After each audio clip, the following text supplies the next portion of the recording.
Hey everybody. Hello. Oh hi, hello. Welcome to Lorebeards 40K. Today's topic is a wild one, everybody. We're going to be talking about the war in heaven, which is Oh Alexis's favorite boy, topic.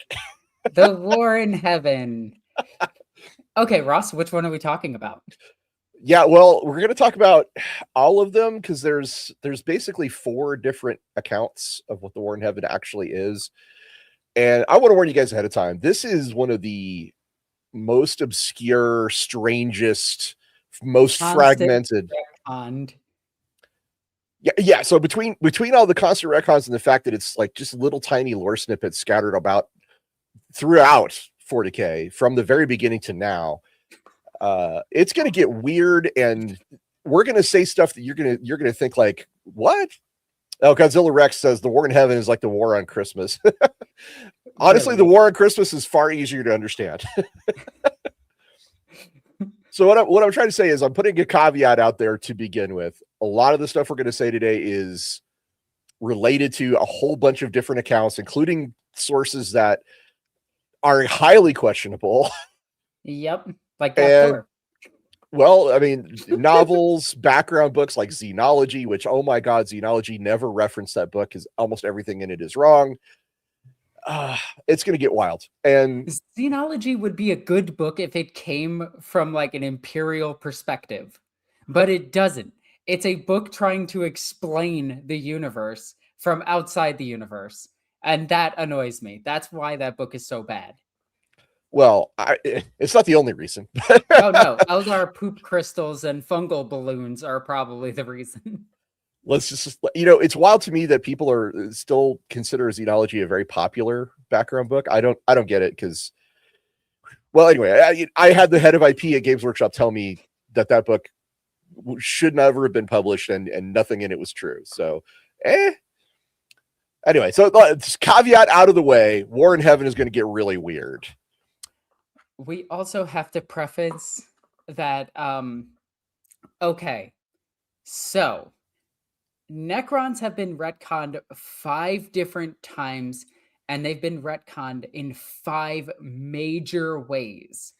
And this is important to today because some of the stuff we're going to be talking about the war in heaven references those older bits of lore back when the Satan were actual gods, like super powerful cosmic beings of absolute annihilation, versus well, what they are now, which is the shards, which only one story talks about them getting sharded. I'm not even going to make the joke about them sharding themselves. You That just is a did. reference. That's a reference to the joke itself. It doesn't count. But we do need to preface that a lot of this lore is pre-current Necrons and current Eldar, which are two wildly different interpretations. Eldar stayed mostly the same. The older lore just became the Corsairs, and the newer lore just became like the more craft world Eldar that we know of today. Well, Holy cow. let's just put it away. It's complicated, and we should start with introducing ourselves. Yes, we should. Go ahead. Oh, okay. So, hi everyone. My name is Norn Queen Alexis. I go by Alexis. I am a Viking reenactor, a professional sword fighter. I should talk about the things Warhammer related. I read way too many Warhammer books. I have about a few hundred in my collection. I am a game designer. I've designed one game, so it counts now. Or game designer, strictly Woo! just one game. uh, Huzzah! I am I am a commissioned painter. I am a professional Warhammer player. I'm ranked 3rd in Iceland, which is really cool. And I am just I just love this hobby. She's got a purity seal behind her on her book bag, which I think is just great. This is a Space Wolf one that I got from a convention, and the guy said the most Space Wolf thing ever when he handed this to me. What did He he say? said, this is before I got my army, mind you.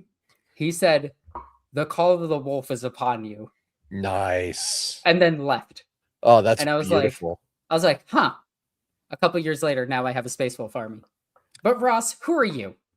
Well, hi, I'm Ross Watson. I am a Space Wolf enthusiast, I should add. I have had at various points a Space Wolf army.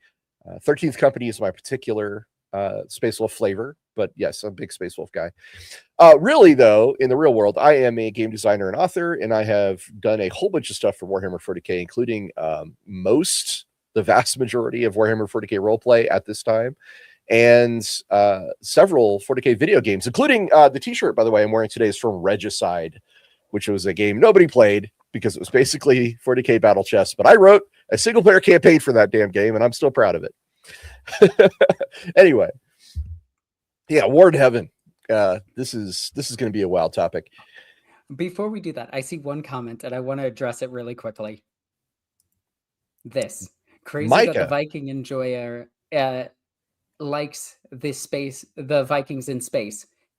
So I have a gripe with this very much. So if they said Scandinavians in space or Nordics in space, I'd be all on board that that's what they are. But the Space Wolves do not raid anything. They are notorious for never going on raids. They never commit the act of Viking. So they are not Viking. And it bugs me. But I do love the Space Wolves. I love their aesthetic. I love how silly they are. I love that they have runes on them that are from like the 14th century, so it makes absolutely no sense. I feel like you're splitting hairs there a bit, but okay. You know what? Because, okay. This is actually a very big thing in the Viking community. If you call yourself a Viking, there is actually a thing that we do where we joke about this, where you have to go and steal something from a foreign land. So a lot of the times we'll walk up to each other at Viking festivals, like one group to another, and be like, I'm stealing this, and then leave and take it home with us. And that is committing an act of Viking. You are pillaging. We're not talking about the whole other things that they did, like, taking people and the worst parts of the Viking culture. We're just talking about the more jokey parts. But that has nothing to do with the War in Heaven, or, well, I guess it kind of does, because the War in Heaven is foundational to a lot of things. And if you at all enjoy orcs, Eldar, Chaos, Necrons in their entirety, Jacaros, many other, they are the creators or related to a whole bunch of Warhammer 40K lore, including, like I said, at least 3 entire factions, if not more. Well, so, don't you know, Gav Thorpe said there were demons involved. The demons that weren't around at all. They weren't even created yet. Well, Gav Thorpe, his book came. So the most recent lore is actually from Gav Thorpe's book that came out in 2019. What's the name of that book again? I'm sorry, I know I had it up just a second ago. Ynnari book. It's Wild Rider or something like that. Yeah, Ynnari, Wild Rider. Yeah, the Wild Rider book for the Ynnari that's the most recent mention of them, which changed or retconned even more things.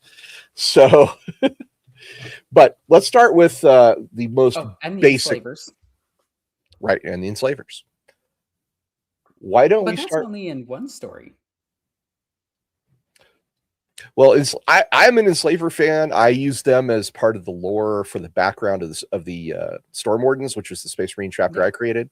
So I'm a fan. I like them a lot. I know John and Alan, John French and Alan Bly, who were a lot of the writers behind. They were the writers behind a whole bunch of Warhammer 40K roleplay and most of the Horus Heresy rule books, the original ones.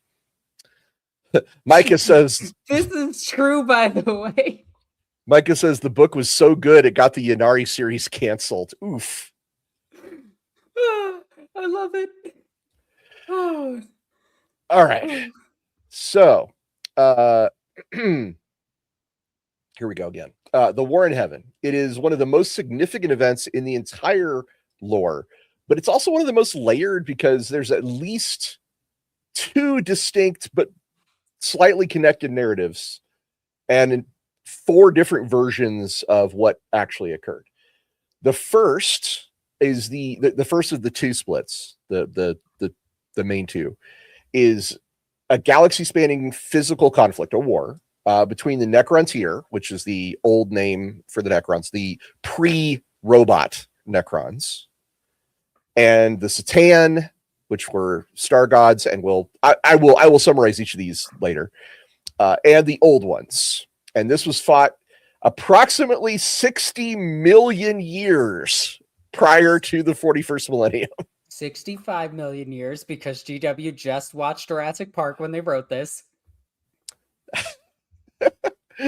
The second version is a mythological war. It's a far more legendary thing between the gods of the Eldari pantheon, centered on the conflict between Cain, their god of war, and Val, their god of the forge.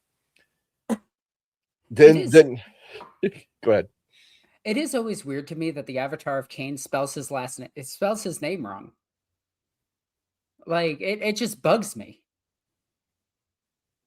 Once you get the joke is my last name is Cain. What?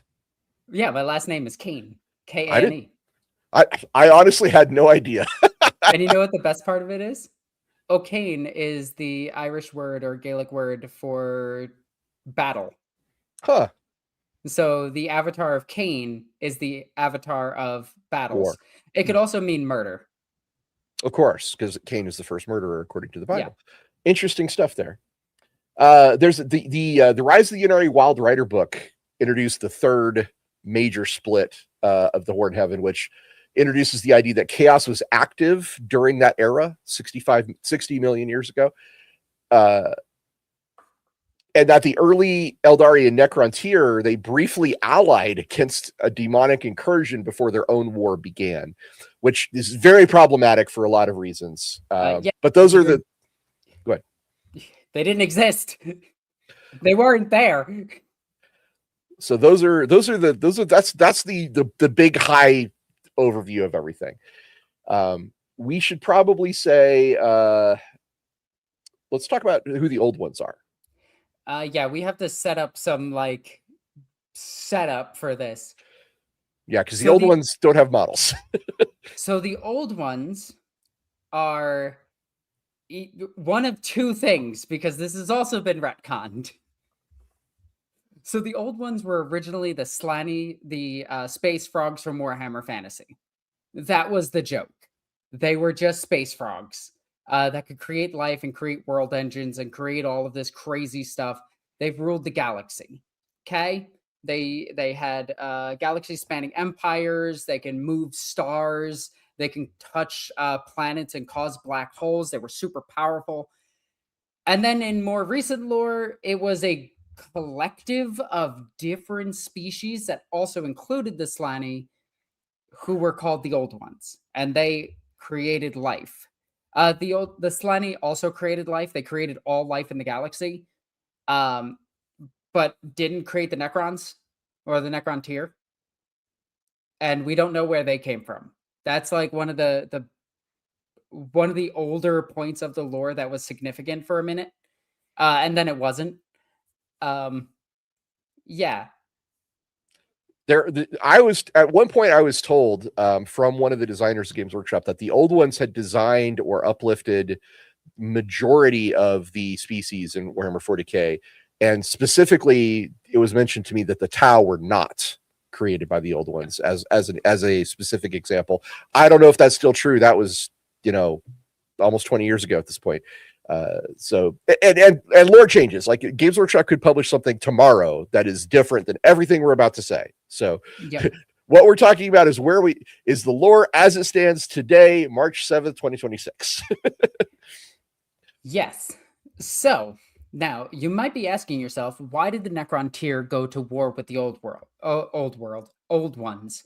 And it's because the old ones, these sad little frogs in chairs, didn't want to give chemotherapy to old robots. Well, it's more complicated than that. If you would, I'd like to start by kind of talking a little bit more about the old ones, just so people know kind of like why they're important.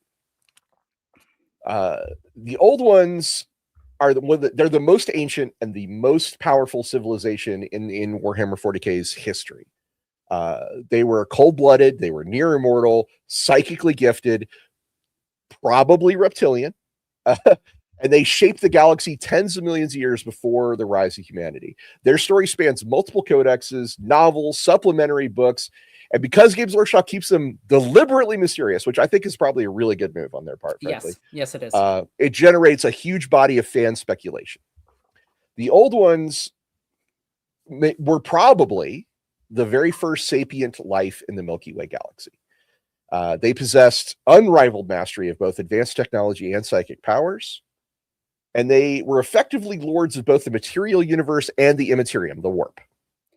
We do have to explain what the warp was at this time. So I just want to interject really quickly. Go ahead. The warp is not the warp of today, where it's filled with demons and monsters and everything. And this is actually super important and relevant to the stories. The warp was calm. It was the realm of souls. It's where when you died, your soul went. And it lived pretty blissfully for the longest time. It was a realm of souls. And it's where most people drew their powers from, their psychic powers from. Gifts of foresight can be seen through the realm of souls because it wasn't called the warp fully yet. The warp came after the War in Heaven or during the War in Heaven, depending on the time span and the retcon.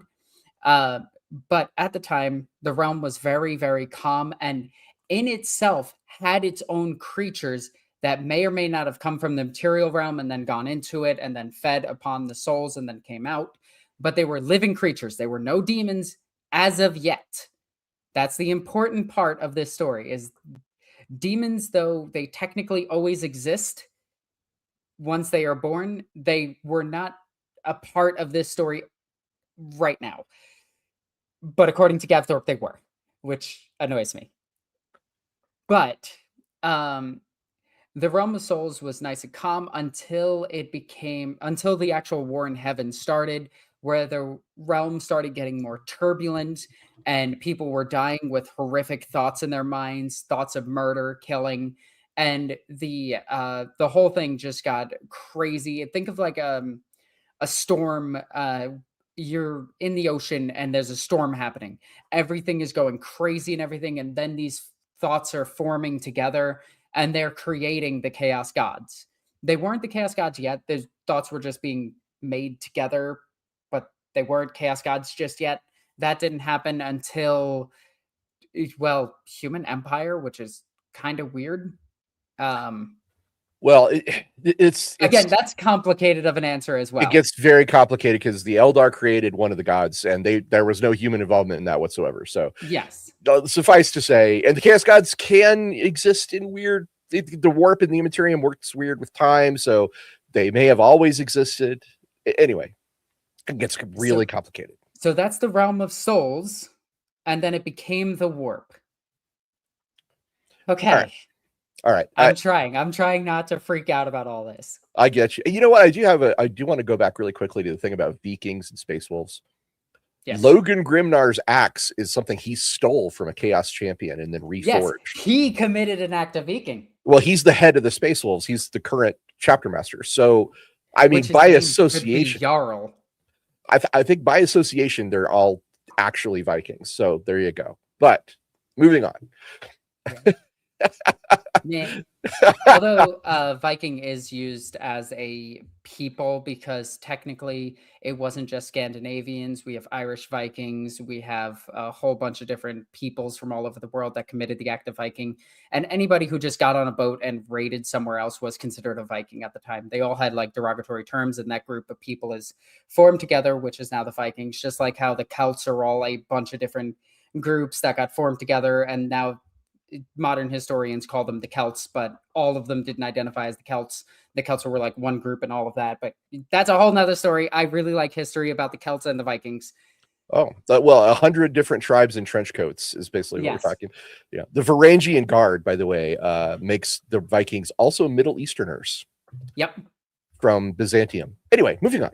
It's also why we're allowed to have sabers in our fighting, is because of them. All right, so to go back to the old ones, just to finish, so they were lords of advanced technology and psychic power. They were described as patient, slow thinking, and nearly immortal, with lifespans that dwarfed every other known species. And Here's some of the things they're responsible for in the lore. They were the creators of the webway. They built the webway.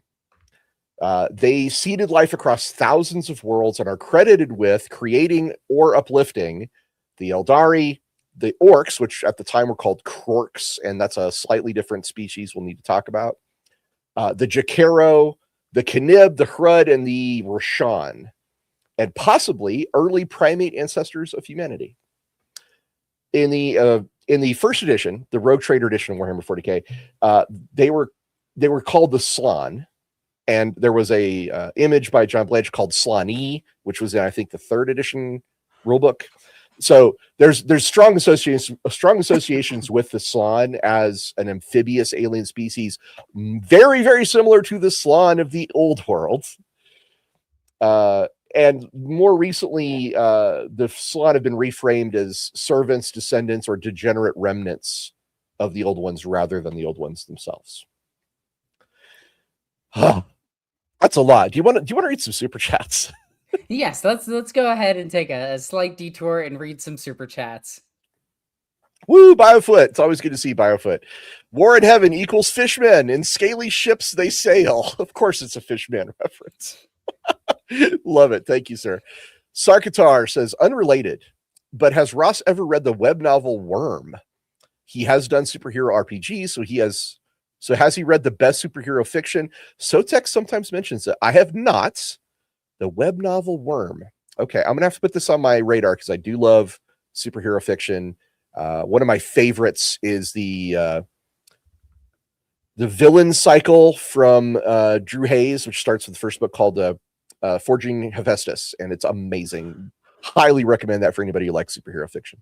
But thank you, Sartikar. I will look into that. I do appreciate it. Magladroth 44. Thank you for your support, sir. Have you read the new 500 Worlds lore? Oh, God, no, I haven't. I think they just came out. I have read some of it.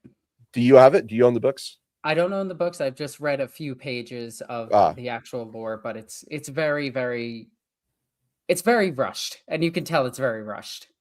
Well, I'd like to read it. I need to get myself a copy of it. The Satan, he says, Magladroth says, are coming back in a very big way. The Nightbringer and the Void Dragon are working together and makes them scary competent. Okay. We need to read 500 Worlds. It's mostly because of that one lord that's with them. He's very, very good at bleeding Catan, and his whole thing is multiple Catan. By the way, Catan is actually just Satan. That's why I call him Satan instead of, because otherwise it sounds like the Settlers of Catan, and that's a different game. Oh, Kovu. Wild Kovu appears. Thank you, Magladroth. Super Orlok with a cat face. Thank you, Super Orlok.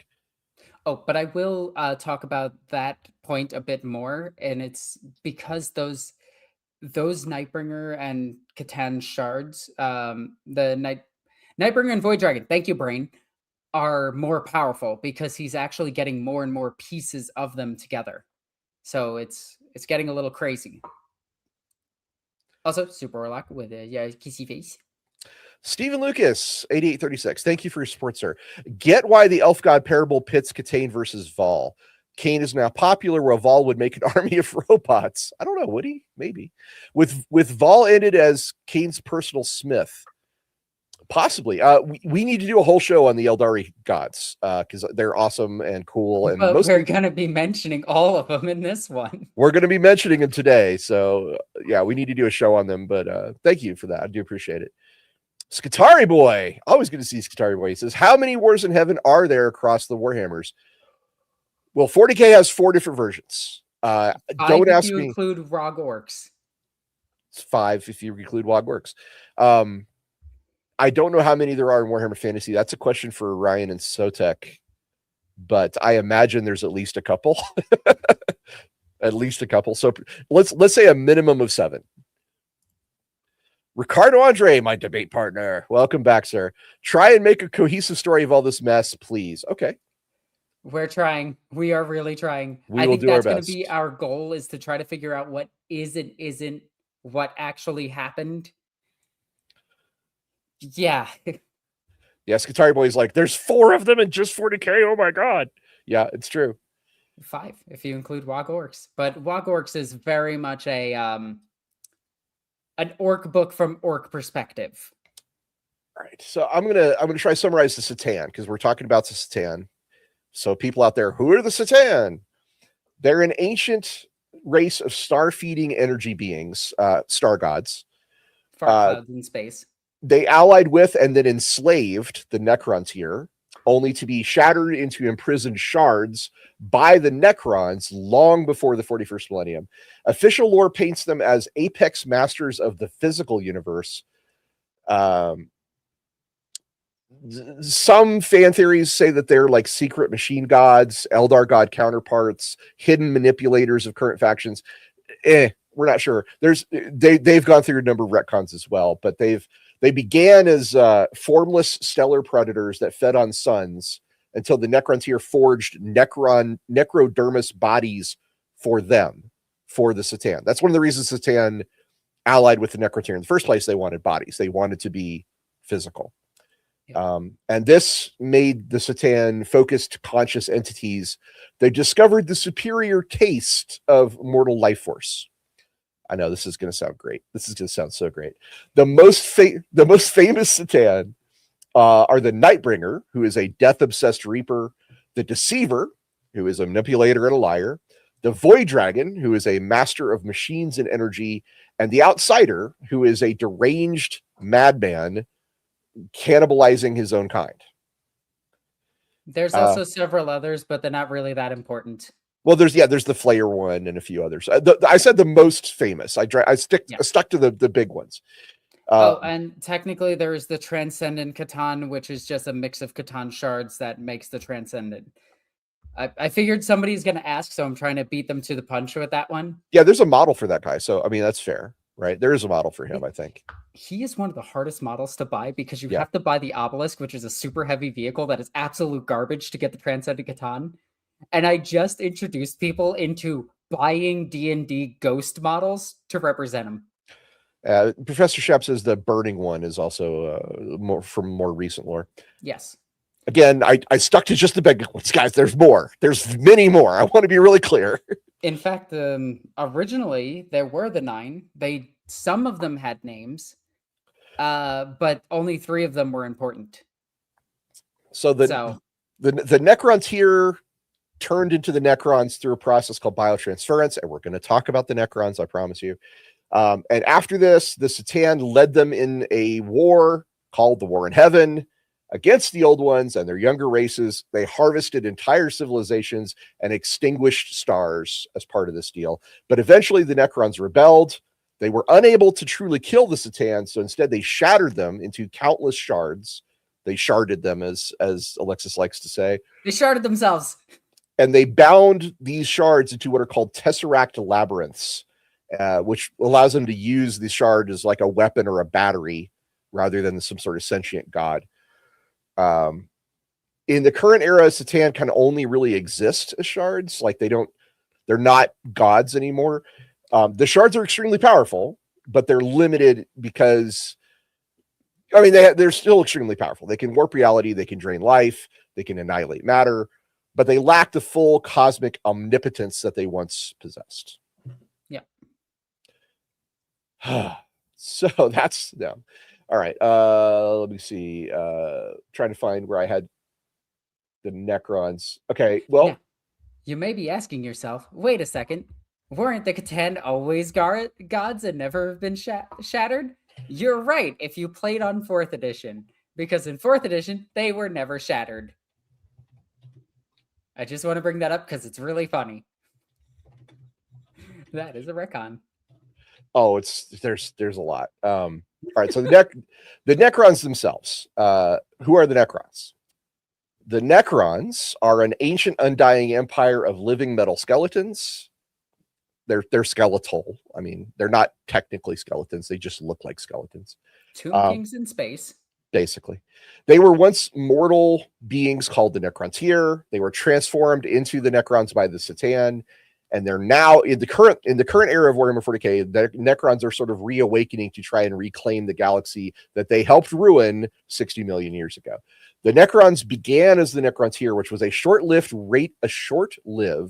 radiation blighted humanoid species. That's why Alexis said that they didn't want to give chemotherapy. That's why. They didn't want to give chemotherapy to old people. So the Necrons here will uplift all life except those guys. Fuck those guys in particular. Wait, why aren't you helping us? No. The Necrons here built a vast but bitter galactic empire, and they focused their hatred on the old ones because the old ones had very long lifespans, and they didn't want to share ways to expand or heal or treat the issues that were plaguing the Necrontyr. So the Necrontyr were like, cool, we're gonna make our own old ones, but with blackjack and hookers. So they went and found the Satan, the star-feeding star gods, and said, hey, we can give you bodies of this material called necrodermis. There was this guy called Zarek, who is the Silent King, and he forged a pact in exchange for service and worship. The Satan would grant the Necrontyr the immortality they sought and the power to defeat the old ones that they hated. So this began a process called biotransference. They built colossal biofurnaces where Necrontyr bodies were stripped away and their minds were poured into necrodermis shells. They downloaded themselves into robot bodies. So this is when the Necrontyr became the Necrons. They became immortal, machine-bodied, mostly soulless beings whose cast-off life essence the Satan devoured, leaving the Silent King horrified at what he'd done to his people. We do have one question really quickly. And it's by All Is Dust. And it says, do we know if the Necrontyr are older than the elves, greenskin, and humans? The answer is both yes and no. So the reason that it's yes and no, in most stories, the Necrontyr existed before the Eldar, the Quarks, and all of that other stuff. But in Wog Orcs, the orcs have always existed. But again, you have to remember that's a book from the orcs' perspective. So more than likely, yes. But also the orcs. So, okay, in a technical sense, yes, the Necrontyr are older than all of these species. The only species that might be an exception is the Eldar, who, if they existed before the Necrontyr, which I don't think they did, but if they did, if they did, I mean, we're not sure. Like there's the birthday of the Eldari race, we just don't know, right? But they're essentially contemporaries at best. Mm-hmm. At the absolute end of the spectrum, they're contemporaries. So very, very likely that the Necrontyr are older than all of those species. All right, so that's the Necrons. Who else do we have to explain? We have to explain the Krorks, don't we? We have to explain not yet. Not yet. The Eldar we need to explain. Yeah. Do you want to take a stab at the Eldar? So the Eldar at this time were nothing like the Eldar that we know in 40K. The Eldar were a hyper adapted psychic race that had masteries. Like everyone was basically Eldred. Like everyone was as powerful as they could ever be, and they could all bend reality, cause warp storms, and they were super powerful. You might be asking yourself what a warp storm is. It's when you use the powers of the warp to create an isolated storm of destruction across the battlefield. These things could be the size of continents, and Eldar just cast them. This was also before perils was really a thing, but that's also debated. Whether or not the ancient Eldari were, suffered powers of the warp because the realm of souls versus the warp. Anyway, the Eldar at this time were a hyper athletic, very slender build, fast moving, masters of the warp, masters of the webway, could travel to any point in the galaxy that they needed to, were in the billions. Their empire was at its peak during this, and then it went down, and then it became at its peak again. I know it's weird because their civilization at birth is as big as it ever was. Then it died. Then it came back. Then it died. Well, Eldar really like dying. It's like one of their favorite hobbies. Okay, so you remember how I said earlier, like everything we say is going to be a little, maybe this, maybe that. We're dealing with some very, very obscure lore. Some sources say the Eldari were created after the War in Heaven, which that's probably not true. But we do know that they inherited the webway from the old ones, so they're definitely younger than the old ones. And they're very very likely less younger than the Necrons, because the Necrons going to sleep is what allowed the Eldar to build their galaxy spanning empire. One source does state that the Eldar are built in response to the Necron tier attack, but not the Necrons attack. So it's that middle ground between the wars. Yeah, we need to do a whole episode on the Eldari, frankly. Yes. They're fascinating. They're one of my favorite species in 40K. They're basically space elves. They have pointy ears. They're pretty. They're tall. They're slender. Ross is describing my type. Oh, does Victor know that? Yes, he does. Eldar are, in general, far more psychic or far more psychically inclined than humans, and they tend to feel emotions in a much stronger scale. The best example I could give for this, let's start with this. Alexis, have you ever been to a really big concert? Yes. Okay. Do you know that feeling you get at a really big concert when the entire crowd is just vibing together and you're all sharing that one feeling that's coming from the music? And then you accidentally murder a god into existence? Yeah, I do. Well, all right. So that feeling of being in the crowd at a concert and everybody's feeling the same thing and it's just magnified, right?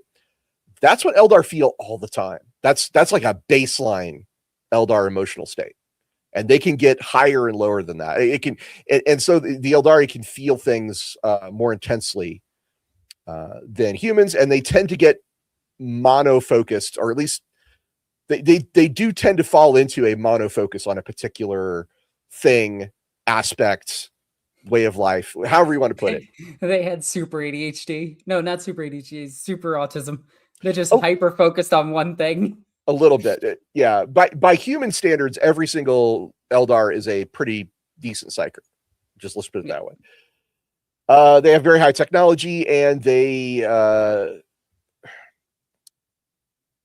much later on, just before the humans struck out on their great crusade to essentially conquer the galaxy and create the Imperium of Man, they created the Chaos God Slaanesh by gooning them into existence. I mean, their species was known to be decadent by this point. Their empire had become extremely debauched, and through an orgiastic expression of hedonism, and I realize that those words may get us demonetized. I hope not. They created the God Slaanesh, who is essentially the chaos god of excess and pleasure. So, anyway, that's the short version of who the Eldari are. So now we've defined, I think, the major players, right? Like we'll talk about the orcs when we get there. Oh, you're just gonna forget about the quarks. Oh, I see how it is. Well, no, the quarks were created after the war started, so that's Same with the Jakaro. They were both created at the same time.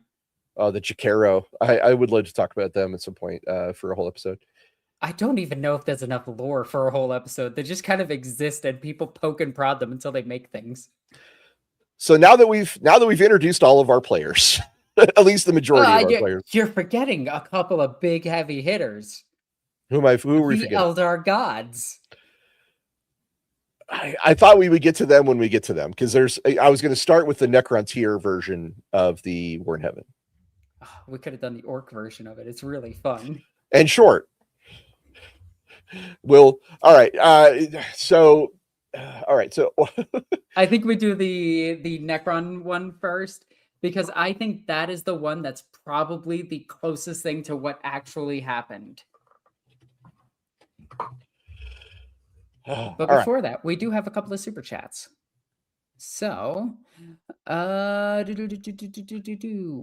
was this one. Scutari Boy, we answered that one. Yeah. Okay. Did we get this one? No. Gary Garionson. Thank you very much, sir. Appreciate your support. What if the Satan, as we know them today, were created by the Necrontier, who infected them with their own intellect? No deceiver, no evil gods. Okay. This sounds silly for a second until you realize that they had the flare and destroyer virus already in them. That's what was eating apart their bodies, and then it eventually infected. This is my theory. It infected their machines. So it is very possible that these sentient gods that they brought down did just immediately get infected with these diseases, not knowing how to handle it, and that became their personality. So they are the encompass of the disease that they are a part of, and that's what drove them to be insane. So yeah, they could have quite literally made them, but that's a theory. That is a theory. Well, when we're talking about stuff 60 million years before the 41st millennium,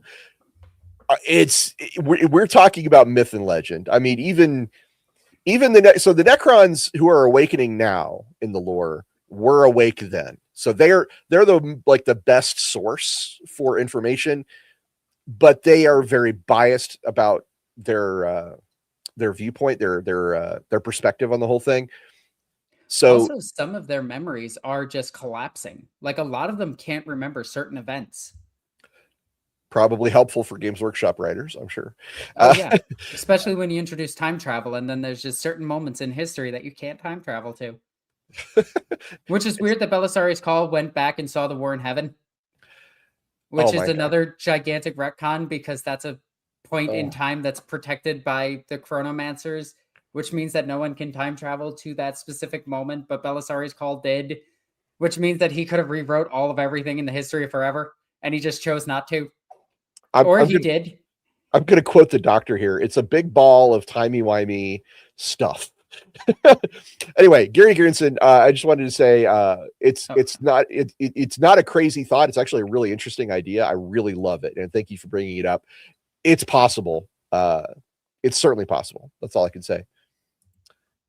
Ricky Chapman, Cawl kind of went back in time to the War in Heaven. Hey, we were just talking about that. And an interesting thing he found was Eldar tech was not as good as it is in the modern day. Well, that makes a lot of sense because, they were more psychically inclined and using more psychic powers and just teleporting around. They didn't need their craft worlds and things like that as much. But also it's Belisarius Cawl, and he's probably more impressed by the Yanari than anything else because the Yanari actually showed him their technology, where other Eldar are not going to show him because he's an inferior creation. That's just my 2 cents on it. But yeah, Cawl is just an asshole. You got to remember that. He's going to be like, these primitives. New Boot Goof. I love that. It's such a great name. Eldar pancakes. Yeah, the pancakes are cool. The Eldar inherited everything from their parents and partied the world into oblivion. Typical boomers. Woo! Hot take, but I love it. God damn, that's a good one. That's a really good one, yo. that is what they did. Love it. Magladroth 44. By the way, Necrons in 500 Worlds want to bring back the Nightbringer. Oh, interesting. From what I've read in that book, it is specifically those Necrons. It is not all Necrons. It is just the guys that follow that one dude. I can't remember his name right now. They want to collect all of the shards of the Deceiver and try to resurrect the Deceiver. And not the Deceiver, the Nightbringer, sorry. Which is crazy to think about. But that guy is also insane. So, It's time for my my once per show to tell everybody that if you like what we're doing and you want to support us and you want to see more, the super chat is the best way to do that. It directly impacts both Alexis and myself, and we're very, very grateful to everybody who decides to super chat into the show because it literally affects us and helps keep the show going. So we appreciate you guys, and that's all I need to say about that. Okay, so we've introduced everybody except the orcs. I guess I'll go ahead and introduce the orcs.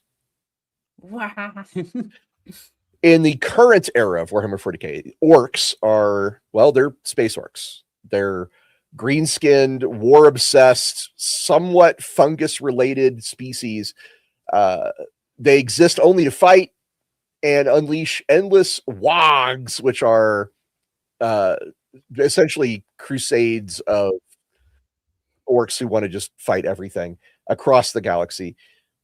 And they grow stronger and larger the more that they fight. Their crude biology is backed up by a built-in ability to create technology that looks like it shouldn't work, but it does. Their society is very simple. Might makes right. The biggest, toughest orc is the boss, and everybody below him works for him.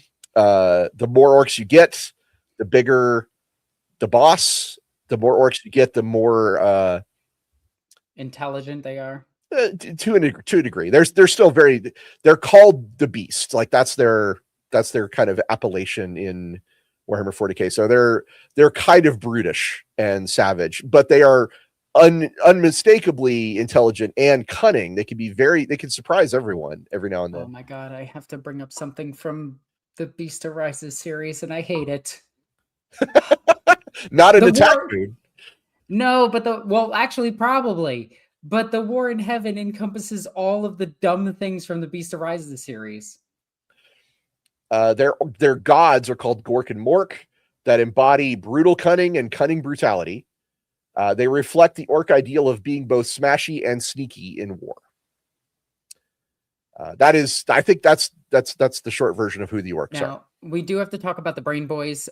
This is something that comes from WoG Orcs. Again, this book is written from the orcs' perspective.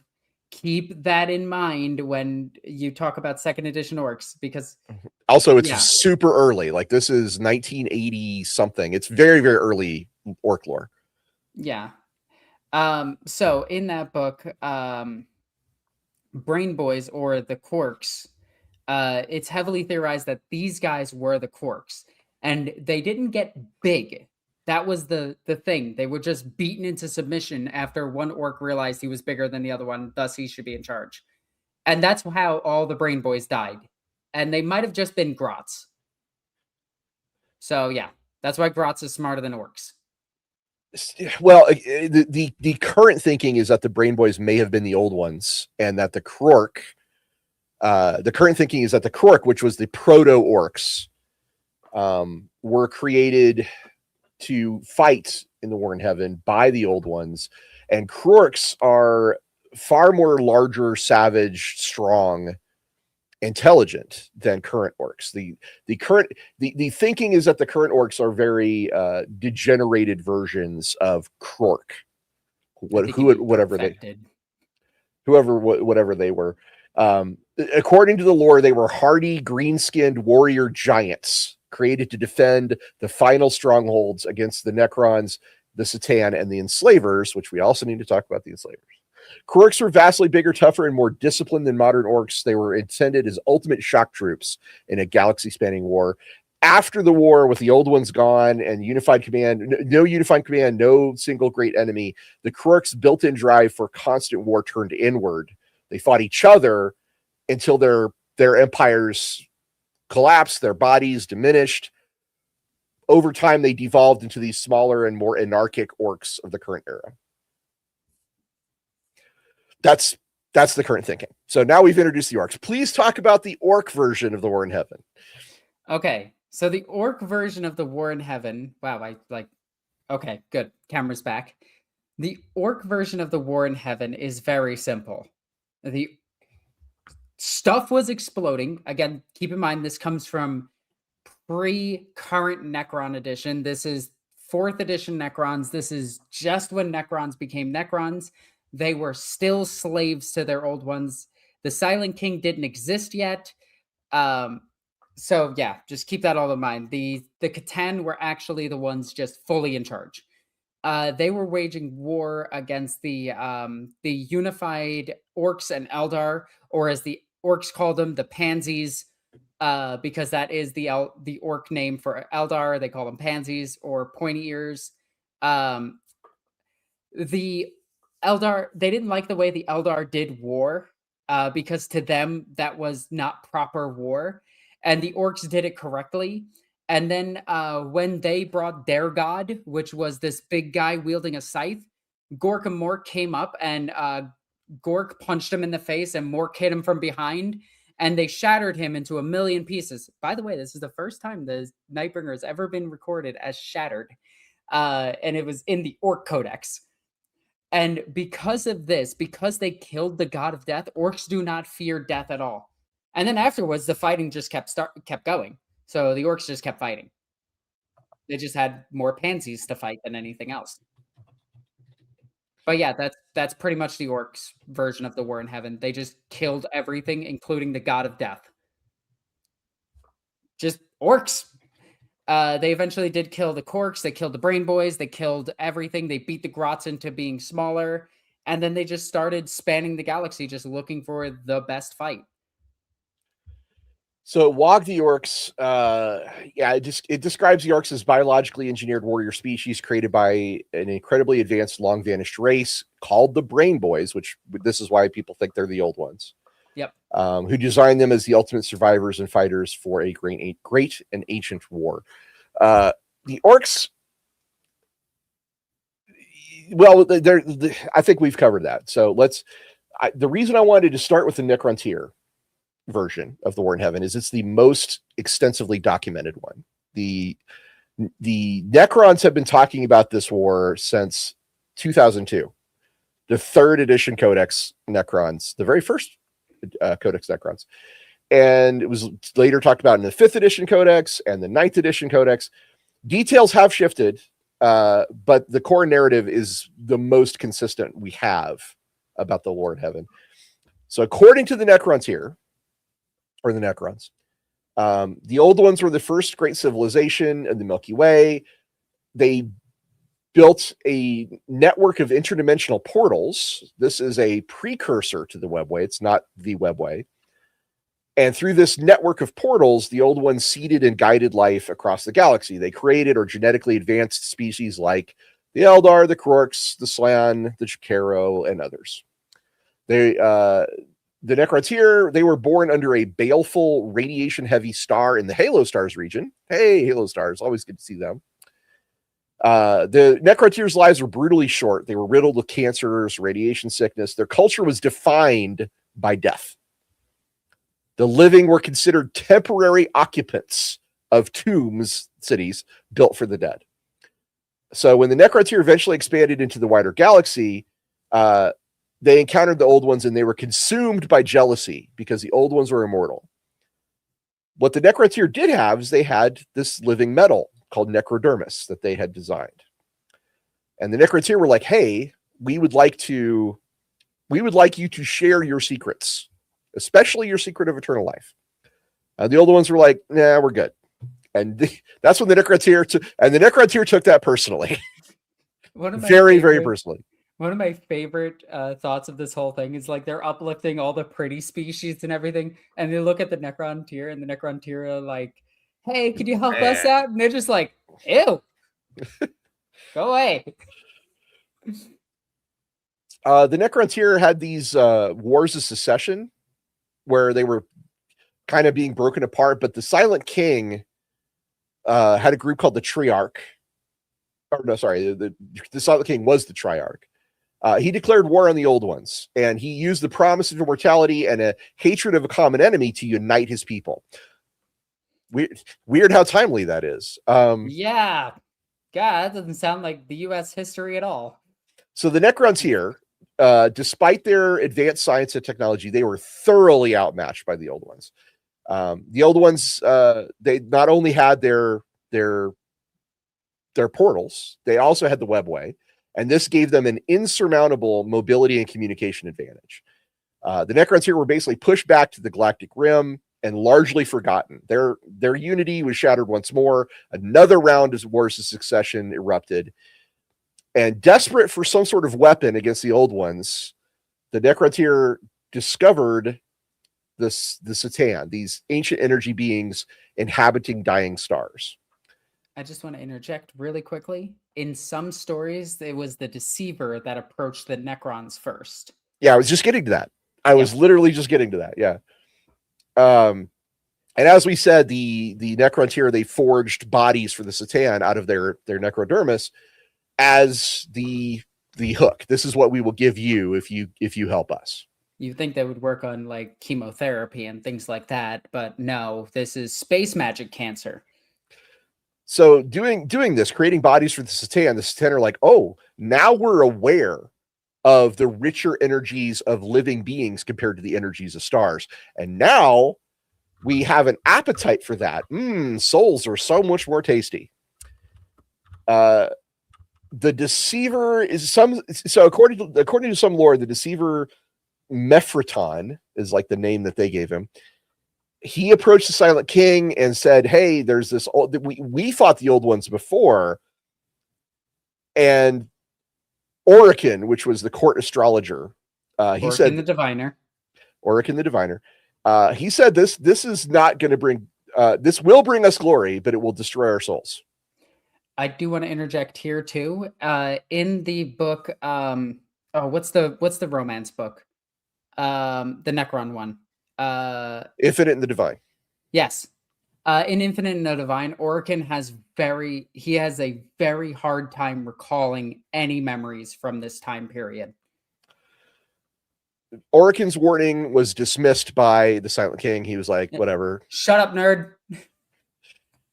So then the Satan, the immortality the Satan offered is the biotransference. This is where the Necrons here were stripped of their flesh. Their souls were eaten by the Catan. Their consciousness was transferred into these mechanical bodies. The Satan gorged themselves on the life energies of this process because an entire species, several trillion souls, beings, were being transformed into robots. But through this process, the Satan were just like, yummy. I drink it all up. I do want to interject one more time. This process was not voluntary. The Necrons remember a lot of it as voluntary, but according to the Infinite and the Divine, they were dragged into this. They were tricked. They were deceived by, go figure, a god called the Deceiver, which I will tell you right now, they did not know him as the Deceiver at the time. He used a secret name. He used Trustworthy Man, so they trusted him because that's a good name, like Mike Truck. But a lot of the Necrons did non-voluntarily get transferred, and the entire species was forcibly soul transferred or killed. So yeah, just wanted to add that in. And I already know there's a comment about this, but I'm going to try to get this out there. This story is told from the Necrontyr perspective. What they define as a soul is not necessarily what a soul actually is in 40K. And that is a very complicated issue, which... Yeah, there are debates on whether or not that they fully devoured their souls, or what their souls actually is, or what the Necrons consider a soul, because a lot of it, from the reading itself, it does seem more like their consciousness is their soul versus like a spiritual being. Right. It's soul stuff, because the Eldar version of a soul is different than what Imperium thinks of a soul, which is, anyway, it's very complicated. For the sake of argument, the Necrontyr version, like what they believe the soul is, at least at this time, is their spiritual essence, because their consciousness was transferred into the robots. And that essentially means they're soulless, at least as far as they believe it. Because remember, the Imperium thinks that nulls and blanks are soulless, which they definitely are not. But they also don't get that same feeling around Necrons. Yeah, which are, so again, definition of a soul, who knows? It's just like the real world. We don't know what a soul is. We just can only speculate. What they think their soul is. And what the energy of the... I mean, they are energy beings, and humans are powered by electricity. Well, we're getting off topic here. So the biotransference transforms the Necrontyr into the Necrons. No more radiation scarred bodies. Now everybody's a robot.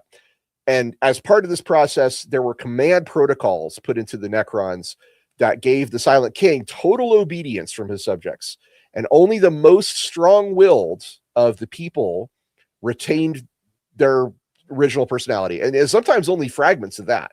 The vast majority became little more than automatons, which explains why some of the early Necrons, they act just like Terminator robots.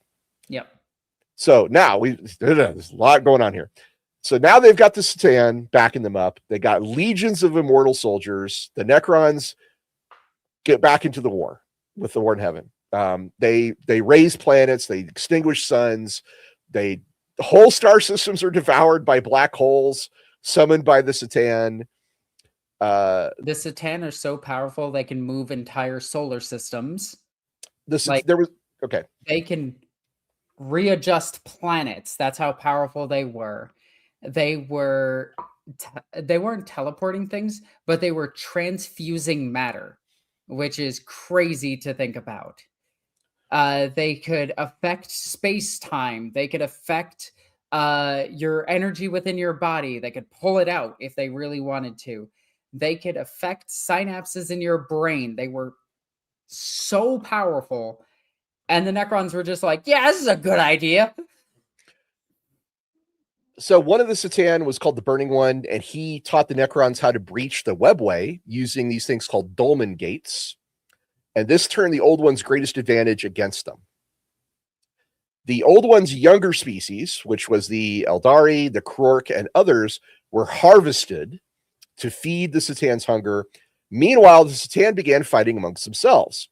According to the Eldari, this was a trick of the laughing god, Segarak, who tricked the outsider, which is one of the Satan we talked about, into devouring his own kin and started this kind of cannibalistic struggle that reduced the Satan to a handful of survivors.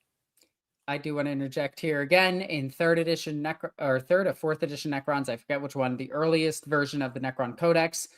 The Deceiver is the one that tricked the Nightbringer into eating the others. Right. It's many, many retcons, y'all. Yep. Also, at this exact point, the Nightbringer would have been destroyed by Gorkamork. If you believe the orcs. Again, it was also destroyed by the Avatar of Cain, but we're getting to that. So facing extinction, the Old Ones used their engineering prowess to create a new psychically empowered warrior species intended to wield warp power against the soulless Satan and the Necrons. Again, soulless, we're not sure, but it's the way they described it. At least the Necrons described it. These creations are the Eldari, the Krork, the Roshan, the Knib, and a few others. The psychic magic, quote unquote, of these new species, the psychic powers, was a good weapon against the Satan. Their existence of the Satan was described as physical and electromagnetic. They are not psychic beings at least in this version of the war. So this pushed the Satan. The remaining star gods began this thing called a great warding. They constructed networks of pylons. Necron pylons are going to be a thing throughout Warhammer 40,000. So keep that in mind. Now, I do need to interject really quickly again. Those pylons were made for two reasons. One, the Necrons knew demons were coming. They could see, they used their chronomancers to tell what was about to happen. They made these things to try to seal off the creation of Slaanesh. They knew it was going to happen. It wasn't the creation of Slaanesh. They knew that the galaxy was about to tear and warp stuff was about to leak in. So they tried to prevent that because they thought that that was a weapon of the Eldari at the time. Then they tried to seal off the Eldari as well using the Necron pylons. Why the Eldar didn't just reverse engineer and use them to soup up their psychic powers is beyond me, because Abaddon does that in the future. But, you know, whatever. But it's not what the writers thought of at the time. So the purpose of the pylons was to seal away the warp, the immaterium, to put a barrier between the material world and the immaterium. And this would cut off the Old Ones and they're using their psychic powers. It would cut off their servant species from using their psychic powers. I do also want to add this. At this point, orcs were also using a lot of psychic powers, and the orcs were just created in the trillions, so they more than likely had a couple of beasts as well. Krorks. These were Krorks. Yes. Yeah, but they probably had a mastery over psychic powers as well. Well, we know that orcs are psychic, so it makes sense that Krorks would be too. So this is all going on, and I realize this is getting long. So I'm trying to keep this short. I do apologize. No, keep it long. That's why we're here. We're here to be entertained by long storytelling. This is just the first version of the War. No, sorry, second version of the War in Heaven. So before they could complete this warding, the pylons, the turmoil generated by the carnage of the War in Heaven destabilized the Immaterium, which had previously been sort of a formless energy dimension. But because of the War in Heaven, the collective suffering and death of countless species warped this energy and predatory entities began to emerge from the warp. Chief among these were the enslavers. These are warp creatures that could dominate the minds of psychers and use them as living portals into the material realm. And I will describe I will summarize the enslavers really soon. But I want to finish off here. The enslavers breached the webway, overran the strongholds, possessed their servant races. The old ones, beset simultaneously by Necrons, Satan, and enslavers, were finally broken. This is kind of how the old ones died. Whether they went extinct or left the galaxy entirely is unknown. And now we will talk about enslavers. Okay, but real quick, the other part of the retcon that is here is this is the end of the War in Heaven in the 4th edition book. Not quite. It's still not quite the end, though. There's more because there's Necron stuff to happen. But anyway, the enslavers, they are one of the oldest and nastiest warp spawned species in 40k. The end of the War in Heaven is called the Enslaver Plague, and we're going to talk about that. But what are enslavers? These are warp entities that feed on and control psychers. They dominate a victim's mind, and they turn that person's body into a living warp gate through which more enslavers can enter real space. And it's horrifying. It's Clive Barker. It is oh God, what is that guy's name? Cronenbergian. You know, if you want to imagine a body horror, somebody's physical form, that's what an enslaver, that's what we think enslavers look like, is the image on screen, which is kind of like a floating tick with tentacles. You also fight these in the Rogue Trader game. Yeah, because enslavers are cool. They're one of my favorite things, and I put them in almost everything that I worked on. Yep. Now, I do want to preface that the modern enslaver is a lot weaker than the enslavers at this point. Right. There's an account of Jagatai Khan and a couple of other Primarchs facing an alpha enslaver, and it takes all three of them to defeat the alpha enslaver, which is that's just an example of how powerful they are. But anyway, regular enslavers, they transform your body into a warp portal, and more of them come through.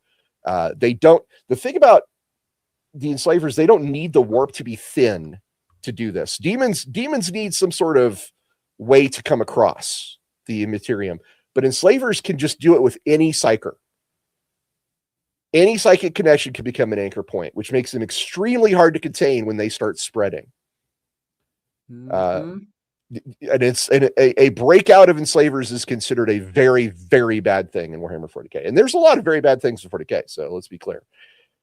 So now that we've defined essentially what enslavers are, I will go back to the War in Heaven.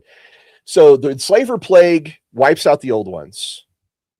And now that they're gone, the Silent King's like, cool, now we destroy the Satan.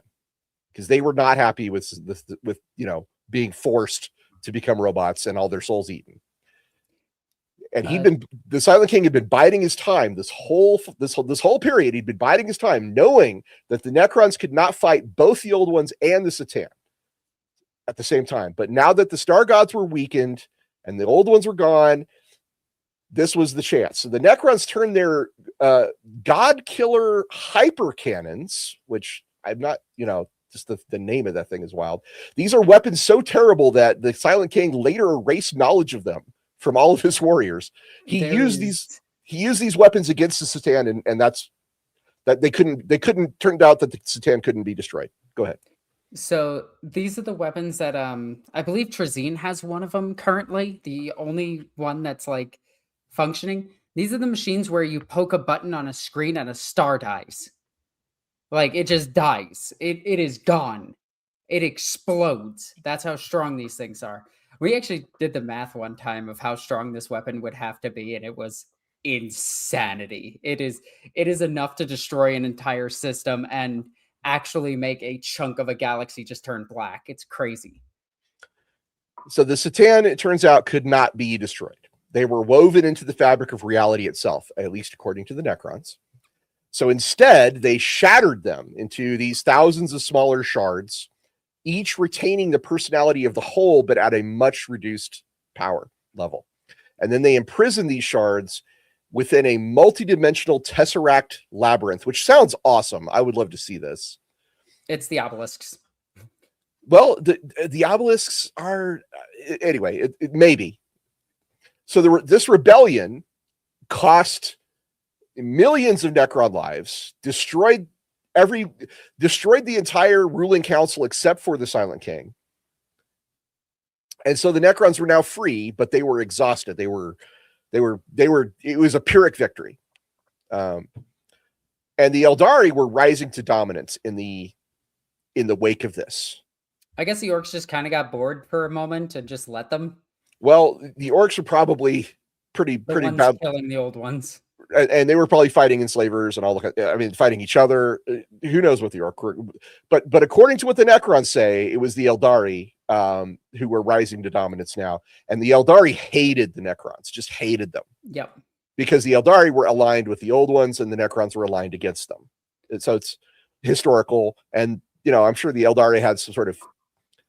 They probably had a lot of affection for their creators because, hey, being created is cool. I like living. Anyway. I do want to interject really quickly. There is one retcon that we need to talk about, and that is older Necron lore. They never broke their gods. The gods stayed as gods, and the Necrons were just so depleted on energy that they needed to sleep to recharge. I was just about to get into that. Okay then. Sorry, I'm cutting you off just because I want to throw in my 2 cents and be like, look, I know stuff too. I know you know it. I'm really glad you're here to actually help me with this. But so the Eldari are rising to dominance. They hate the Necrons. The Necrons are screwed. I mean, they spent all of their resources fighting the old ones and then fighting the Satan, and they can't fight the Eldari. So Zarek, the Silent King, he's like, everybody go to sleep. We will just hibernate. We'll wait for them to fade, and when the Eldari are gone, we'll wake up and reconquer the galaxy. Kind of like the vaults in Fallout. So there is a big question, though. We know that the Necrons slept for thousands of years, but how long was the war in heaven? Well, we don't know, but I have just one more thing I need to say to finish off this. This is literally the end of the second. The most documented version of the war in heaven. So the last thing that happens is Silent King. Remember those command protocols that all of them had to obey him? He got rid of that. So he granted everybody free will, and then he himself departed into the void. Tyranids.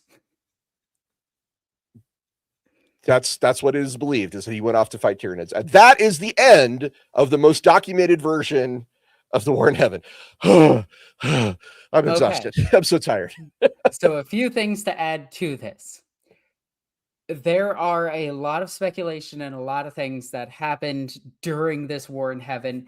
There are about, when I counted it strictly from the Necron's point of view, there were 14 different retcons where they're like, this god is destroyed.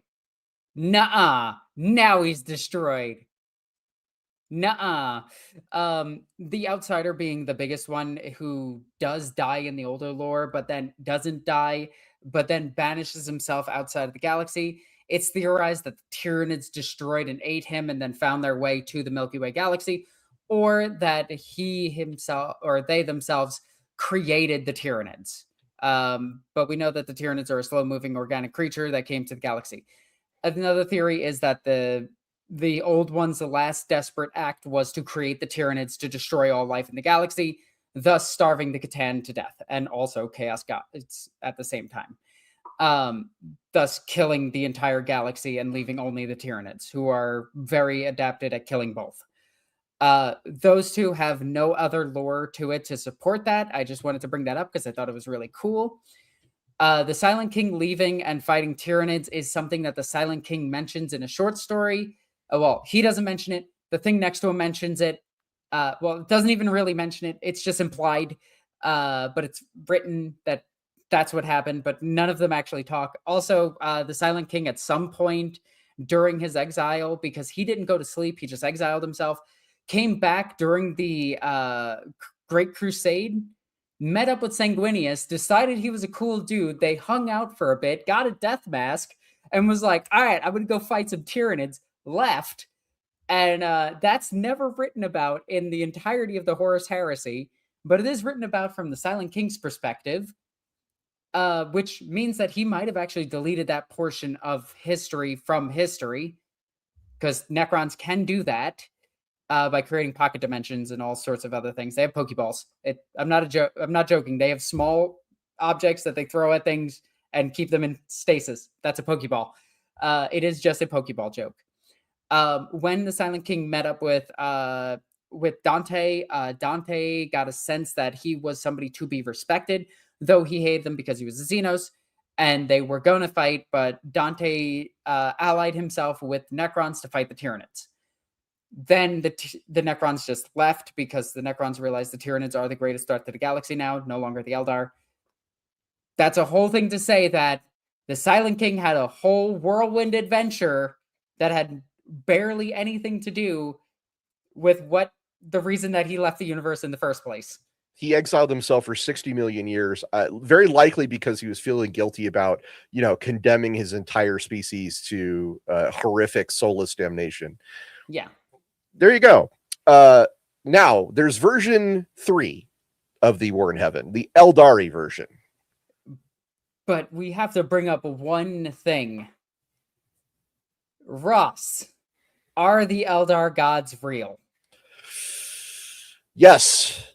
I think Cain as an avatar that appears in physical form certainly implies that the gods are actually real things. Yes. Okay, so that also means that Gork and Mork exist, right? You are a strong believer in Gork. Actually, and Mork, right? I mean, I think it implies that gods can be real. I don't know if it says that those specific gods are actually real. It just implies that gods can be real. So there's that. Because this is also important.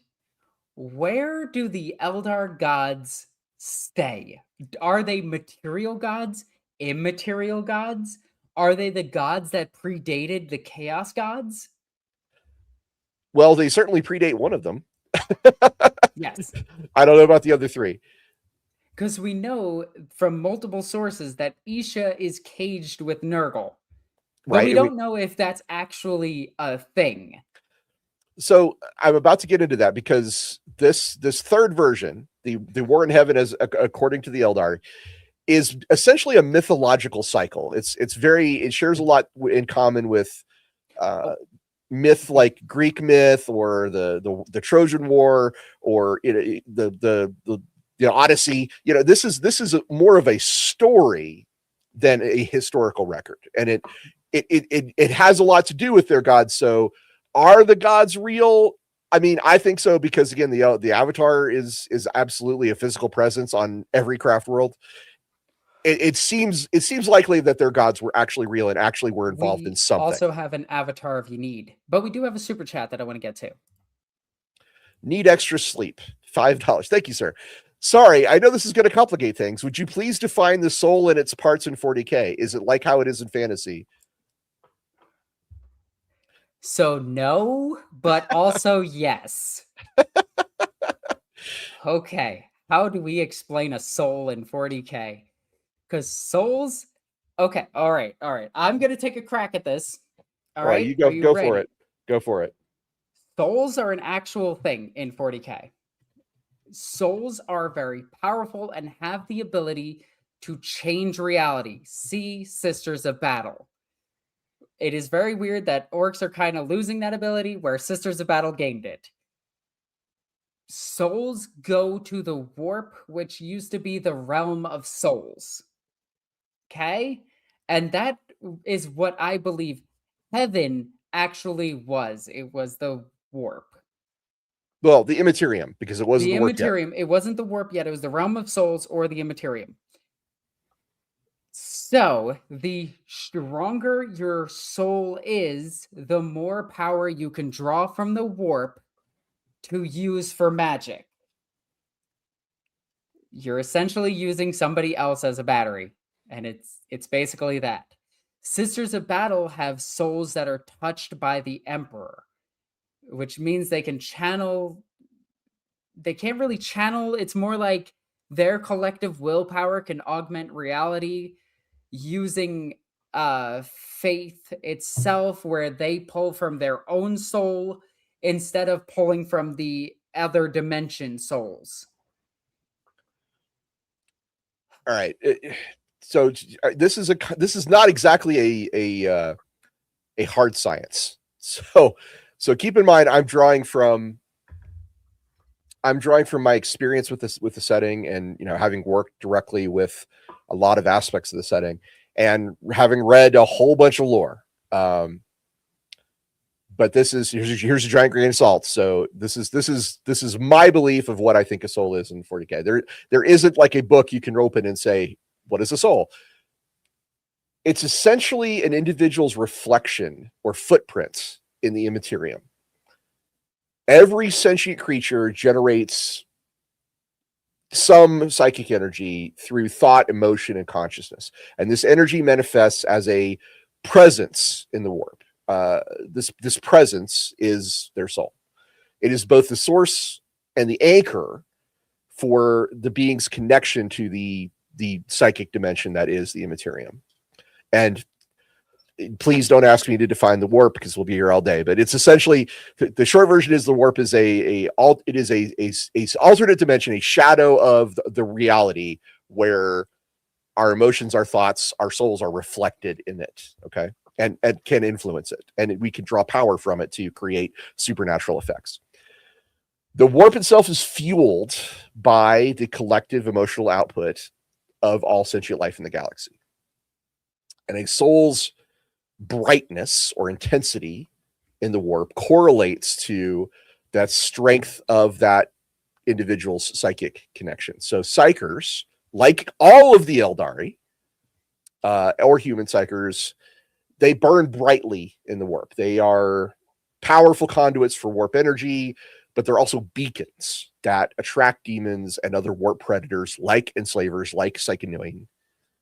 Psychonoin are these weird wasp creatures that are native to Prospero.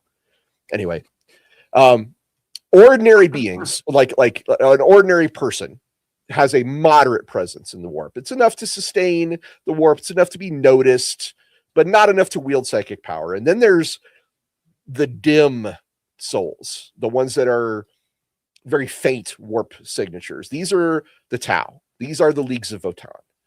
And it makes them nearly invisible to demons, but also largely incapable of using psychic abilities. When a being dies, their soul is released into the warp.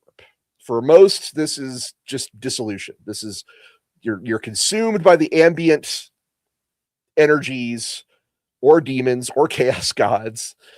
Anything that feeds on soul stuff can feed on your soul energy. Souls that are aligned with chaos are often claimed by servants of that god, absorbed passively into the essence of that god. They lose their individual identity when this happens. The Eldari souls, they are specifically hunted by Slaanesh, who craves them above all. This is why the Craft World Eldar use Spirit Stones and Infinity circuits. This is why the Drukhari use torture and fear to make their souls inviolate. They do not want Slaanesh, who they call She Who Thirsts, to devour their souls. The faithful of the Imperium, according to some lore, can be sheltered by the Emperor's psychic presence, though literally how this works, we don't know. Oh, and by the way, Iniad, the new Eldar god, the god of the dead, can also shield just by being near Iniad, or being near Ivrain, I should say. Being near Ivrain, the high priestess, if you will, of Eniad, or near the avatar of Eniad, their souls are safeguarded by Eniad when that happens. Then there's the blanks, also called the untouchables, also called the soulless or pariahs. Jurgen from the Comics Arcane books is one of these. The Sisters of Silence are all blanks. They're born with this rare genetic mutation that creates a negative presence in the warp, like an anti-soul. I know. I'm doing my best here, guys. Like an anti-soul.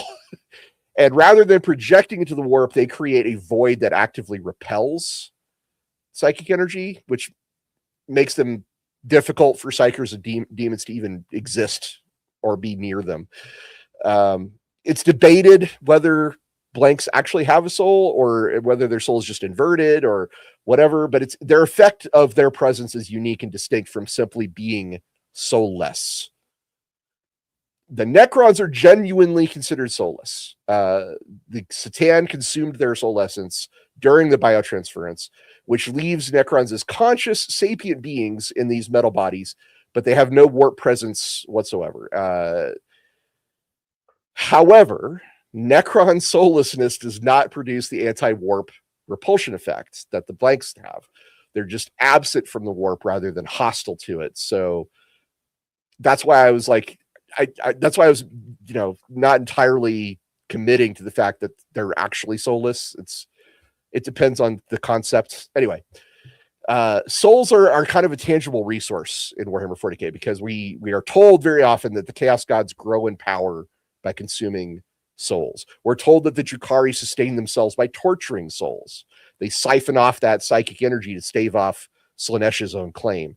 The Emperor, it is said, is sustained partly by the psychic sacrifice of thousands of psychers, whose souls fuel the Astronomicon, which is the beacon that the Emperor projects from Terra. Satan shards and Necron technology can manipulate. Also some Dark Age technology stuff that the Emperor has can manipulate or destroy souls through purely physical means.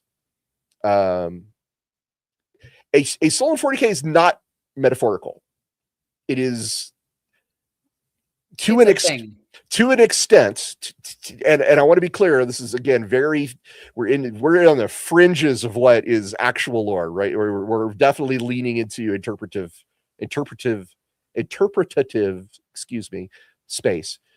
It is a measurable emanation of your sentience and your projection into the warp, and its presence or absence can determine how demons and gods and psychers and entire civilizations interact with you in both life and death. That's the best I can do. I'm sorry. That's literally the best I can do. Machine spirits are definitely souls. Anyway. They might be. I honestly, yeah. Anyway, I apologize, Alexis. Please go ahead with what you were going to say. I immediately forgot. Well, so the War in Heaven, according to the Eldar, this is a myth cycle. It was told in the 2nd edition, 3rd edition, 4th edition, and 9th edition codexes. So it's almost as heavily documented. But according to the Eldar, they tell the story of a divine conflict between their own gods. And it's sort of a mythological retelling of what may have actually been a physical war. Asurion, the Phoenix King, is one of... Not to be confused with Asurion. Not to be confused with Asserman or the Asuriani. Asurion, the Phoenix King of the Eldar, erected a barrier between the gods and the mortals to stop Cain, the god of battle, from slaughtering the Eldari. And in doing so, the goddess Isha and the god Kurnus were caught crossing this barrier to communicate with their mortal children, and they were punished. Asurion, who is one of the gods, Asurion turned them over to Cain. And Cain was like, cool, and he imprisoned both of them and tortured them. Now, Vol, the god of the Eldari god of smithwork and forging, he did not like this, so he wanted to bargain for their freedom. So he said he would forge 100 divine swords for Cain in exchange for the prisoner's release. And when the deadline arrived, Vol had only completed 99. So he hid a mortal forged sword amongst them. So it was 99 swords by Vol, 1 mortal sword. Cain was like, cool, here, thanks. You've held up your end of the bargain, releases the prisoners, and then says, wait a minute, one of these swords is made by a man or by a regular Eldar, not by Vol. You cheated me. And he declared war on Vol. And this, according to the Eldari, is the war in heaven. Oh, just a quick correction. Cain is the god of murder. In Warhammer Fantasy, he is the god of murder. In Warhammer 40K, he's more of a god of war. Really?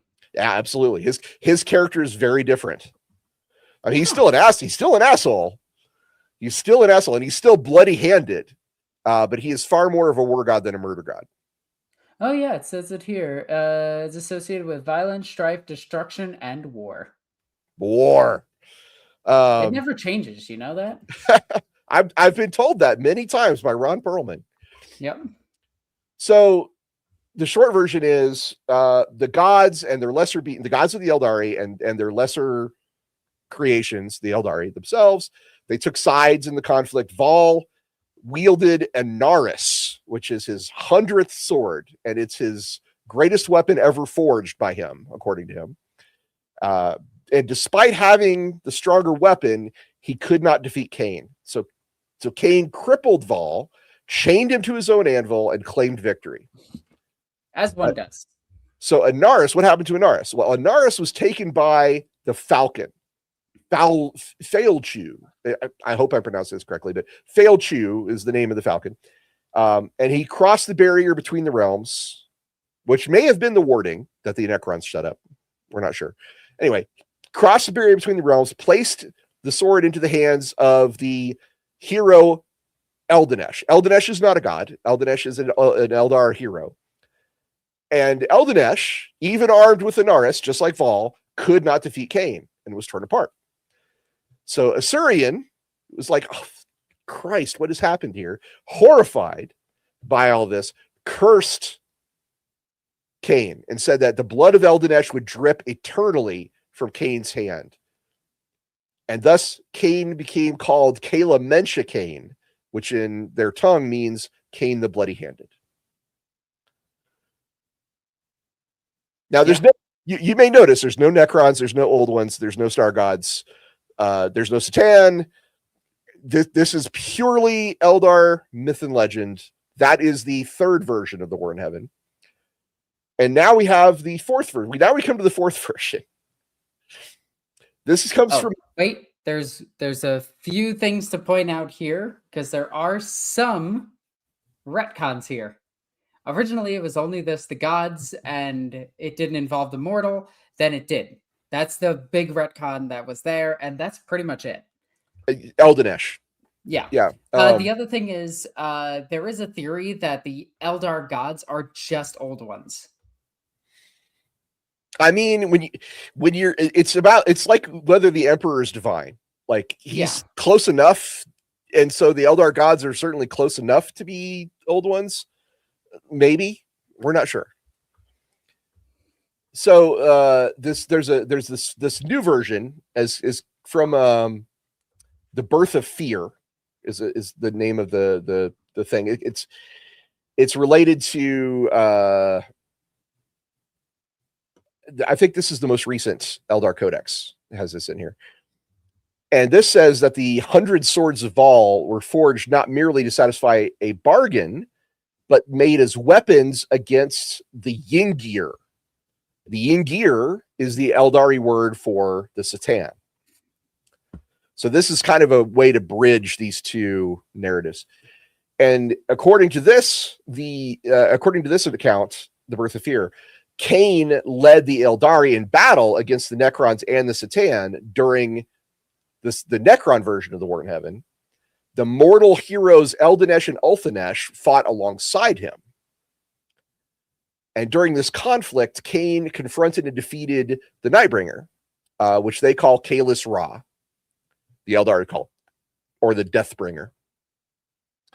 Yeah, that was super annoying. Like seeing his name being written as Deathbringer instead of Nightbringer. I was like, what the fuck? Yeah, Deathbringer, Nightbringer. Yeah, it's so this is, Nightbringer is one of the most powerful of the Satan, and Cain drove his spear through the Nightbringer, which shattered it. Another sharded moment. Shards of the Nightbringer's necrodermis pierced Cain in this legend, which fused with him and tainted him, giving him the aspect of the Reaper and forever marking him with the essence of death. This gets weird. This gets really weird, y'all. So Nightbringer's dying essence is now entered Cain, and through Cain has entered every Eldari, which plants the fear of death into them and bars them from true reincarnation, sowing the seeds for the Eldari's eventual fall. But One quick thing I want to add. When Gorka Mork destroyed the Nightbringer, the first story of this, the explosion of the Nightbringer did sow the fear of death into all living creatures except the orcs. So this is there have been attempts to weave these narratives together. That's where Alexis is coming from, and I'm really glad she's here to bring this stuff up, because I tend to forget about Wog the Orcs a lot. It's because it's such a dumb book. They have 4 pages on squigs, which makes it an amazing book, mind you. And now we come to the final version of The War in Heaven, which is from the 2019 novel Rise of the Ynnari Wild Rider by Gav Thorpe. And according to him... hang on. There's one more thing I need to add to this. The War in Heaven, according to the middle story, which is them meeting, is also... It takes place at the same time when the Eldar gods were starting to die. What? No, yeah, when Cain was killing the Eldar gods before he didn't kill the Eldar gods. Slaanesh did. Okay, never mind. Good. Okay. What are you talking about? No, Cain tried to kill the other gods. He tortured and imprisoned them. Yes. Never mind. Forget that. I got 2 events mixed up because the other one is also called A War in Heaven. All right. So we're now 2019. We're just at a few years ago. It's it's 7 years ago. And I can't believe 2019 was 7 years ago. Anyway, Gav Thorpe writes this book, Rise of the Ynnari. And in this book, Gav, who, let's be clear, Gav knows more about the Eldar than literally anyone else. He is the Eldar guy. However, he wrote some very weird stuff in this book. And what he wrote is that we're seeing this through the lens of a ancient Necron Ferrek, is the guy, and he says that chaos and demons were active in the galaxy before the War in Heaven, which again, that doesn't make sense based on the other things that we know. But according to him, the old ones fought against chaos for billions of years before the Necrontyr showed up, and they constructed planet-sized prisons to contain demon legions. The Eldari were originally engineered by the old ones not to fight the Necrons, but specifically to combat chaos, as they were designed to be highly resistant to warp corruption. Yep. I don't know what was going on here, but anyway, in these early days, was so bad. In these early days, the Eldari and the Necrontyr fought together. They were allied, fighting against demonic incursions, jointly constructing dimensional vaults to imprison vast armies of demons, including, notably, Slaaneshi demons. Despite Slaanesh having traditionally been understood as being born much later. This goes back to the idea that maybe the gods have always existed even... Yeah, it's the whole thing of once a god is born, they always exist within the warp, which is a thing that GW has tried to state multiple times, but it's so goddamn dumb. So it was the Necrontyr's greed and ambition that broke this alliance and precipitated the outbreak of the War in Heaven as it was known. How? I'm not entirely sure. Anyway, this is kind of a weird retroactive justification for the Blackstone pylons of the Necrons, not merely as a wartime tactic against the old ones, but as part of a long-standing effort to ward off against chaos. It is an understatement to say that this is a very highly controversial take. It substantially changes the timeline of Chaos's emergence and the warp and Slaanesh and the War in Heaven and the events of, like I said, many codexes. And Yeah. if you've seen our episode on canonicity, this being a novel and not a codex, I will believe the codex before I believe the novel. So there's that. Yeah. So the stuff we were talking about from the Eldar,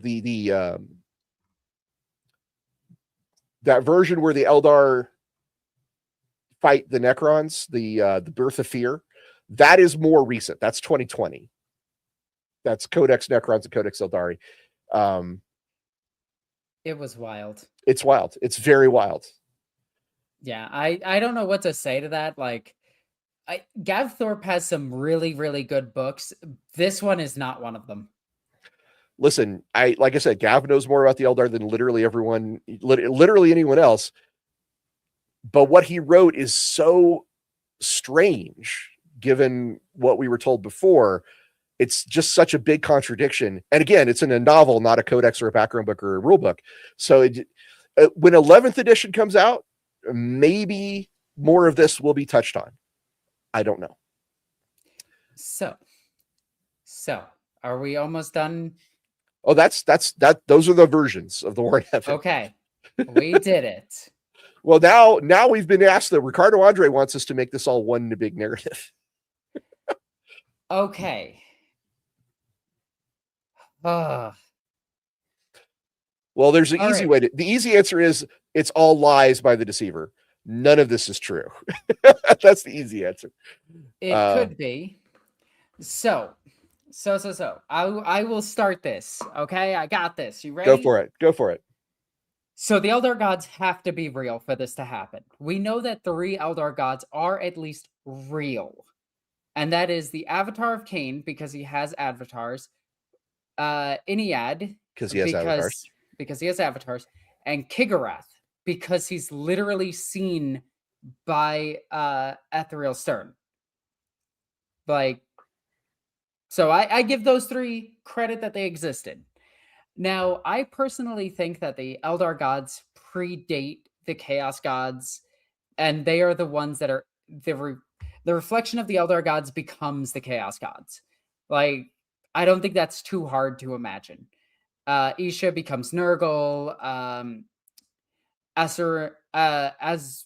the big one that's in charge? Assyrian becomes Slaanesh.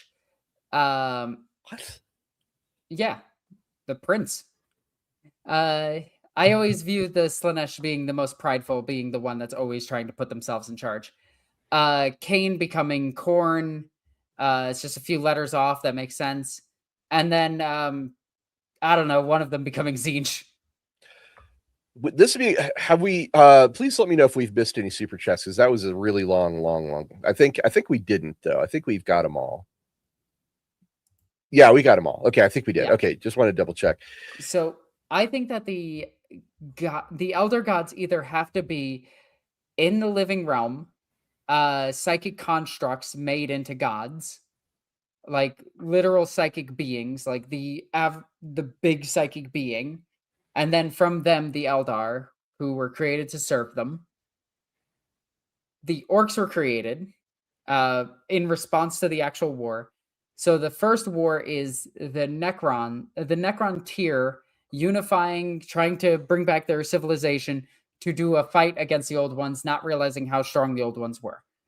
They get defeated. They get pushed all the way back. They basically get slaughtered. I personally think that probably the Silent King purposely used some of his subordinates as like sacrificial pieces, and the ones that were rebelling at the time, he's the one that was just like, nope, you go to the front, and killed them off. The second war would be after they met the Satan. I believe it was the Deceiver that came down as a messenger from them after they tried to communicate with them. So they sent messages up, and the Deceiver was all like, something's happening down there. If you could just make us some kind of, robot bodies, that'd be pretty cool. Holy cow, they made us robot bodies. Hey, Nightbringer, Yeah, come down here. Hey, crazy guy that made the flare virus, come down here. Made the crazy robots. They gorged themselves on souls, fought the Eldari. This war lasted tens of thousands of years. Because they're talking about planets being aligned, and that takes like entire planets being aligned and shit like that, and it's a crazy amount of stuff, along with all of the technomancy and chronomancy that they have. I think this battle took thousands of years. They eventually defeated them by the by the enslavers getting involved. The Necrons, being so depleted, then turned their weapons on their gods, fired, destroyed their gods, took their pieces, used them as batteries, and then went to sleep. The Eldar then took over the universe. Okay, there's parts of that are interesting to me, but I think for me, for all of these things to be one narrative, so first of all, I think Ferrek is remembering a war against the demons, and he's remembering fighting alongside the Eldari. And maybe that did happen, okay? Because in my head canon, all right, in my head canon, the Necron who's remembering these things is just getting some details wrong. Okay, yeah, he is not a reliable narrator because Warhammer 40K is full of them. And in my head canon, it goes like this: the old ones are as we've been told, they are, very powerful masters of the Immaterium. The Immaterium is just the Immaterium. It is not yet the warp.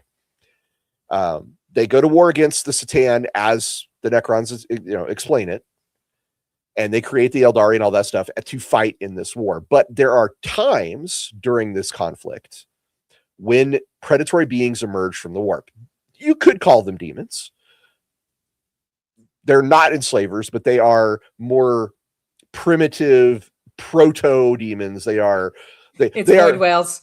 It's void whales. They are the earliest expressions of mass carnage in the universe being reflected in the warp. And when these things pour out of the Immaterium, the Necrons and the Eldari, who have been fighting each other, are like, holy crap, these are way worse.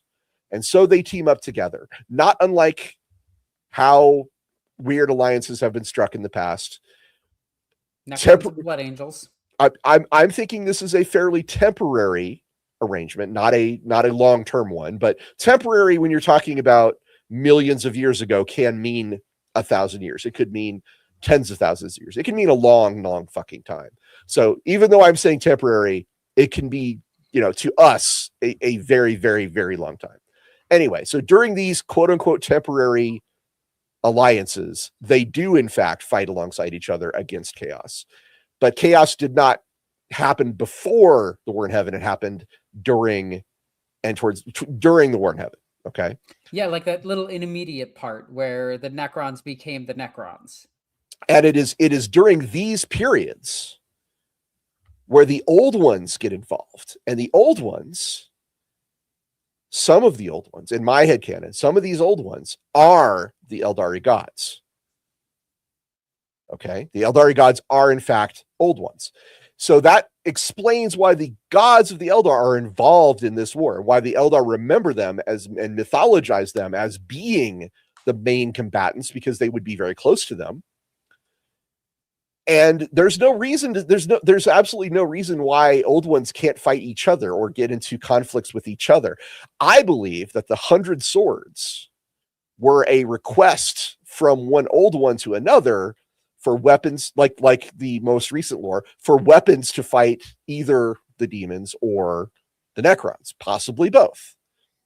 And so that whole fight between Vol and Cain is actually between two old ones who are trying to figure out the best way to use their weapons. And remember, this war is going badly for the old ones, thanks to the Satan. So they're fighting as a thing. So they're desperate, and desperate people make bad decisions. So this is why Cain looks like such an asshole. He's desperate. And possibly, the god of war, quote unquote, might have been like the commander of the Old One's military, or a commander, maybe not the commander, but a commander of the Old One's military. That's why he's the god of war, quote unquote. And that's why he's the one asking for weapons. And the Eldari remember all this in a mythologized way because they were very young. They were very young as a species. They didn't fully understand, or it didn't have full understanding of their abilities, or the warp was all messed up and their psychic abilities couldn't parse it quite as well as they can now. Anyway, they mythologize these events, and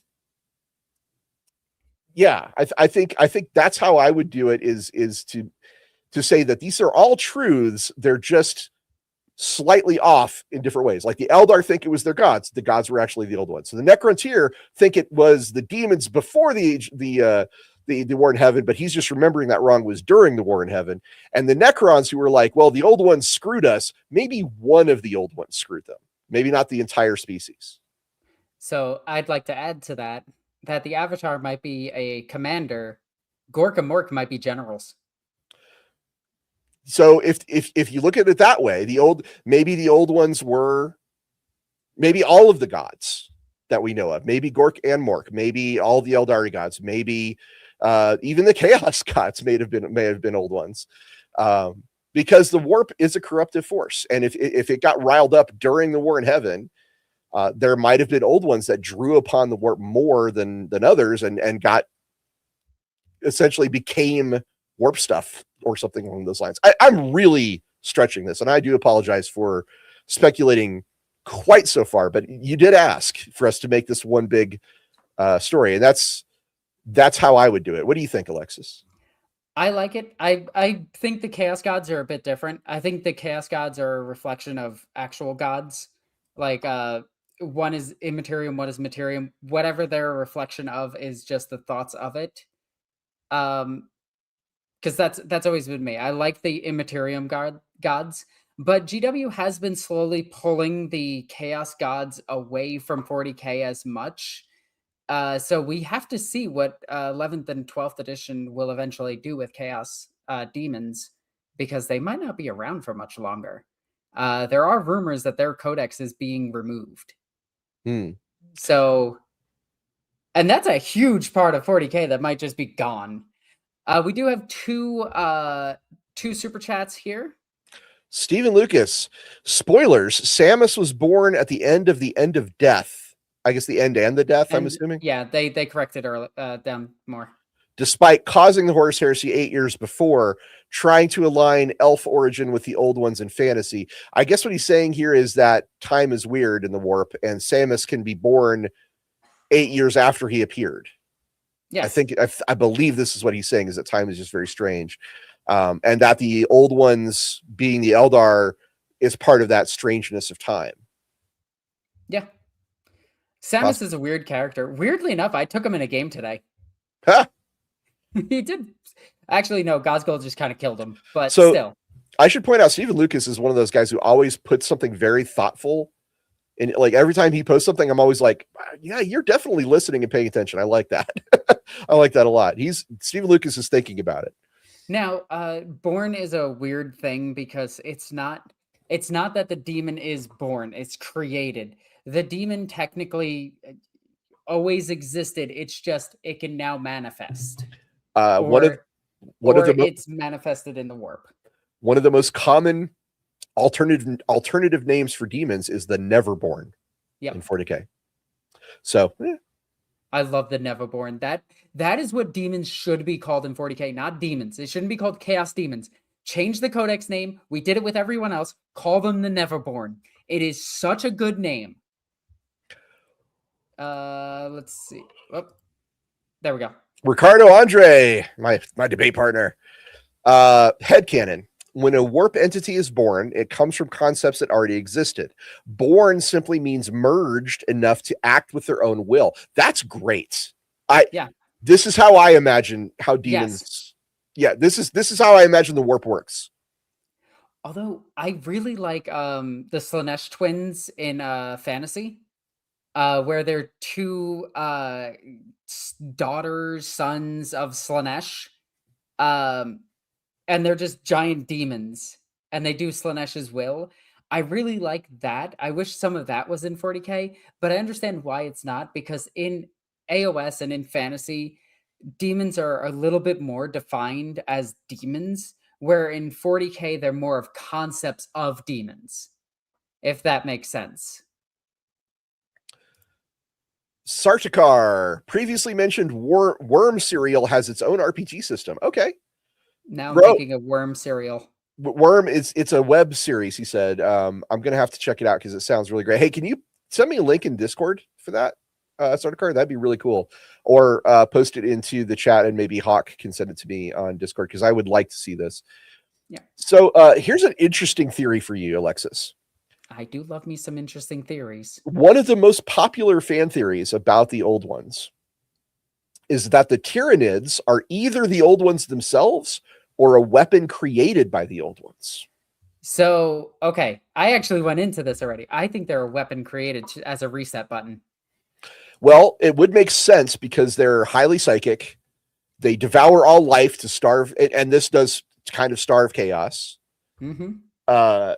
They have an extra galactic origin. They're a race older than everything in Warhammer 40K. Well, we don't know that. We don't know. It's assumed that. Okay.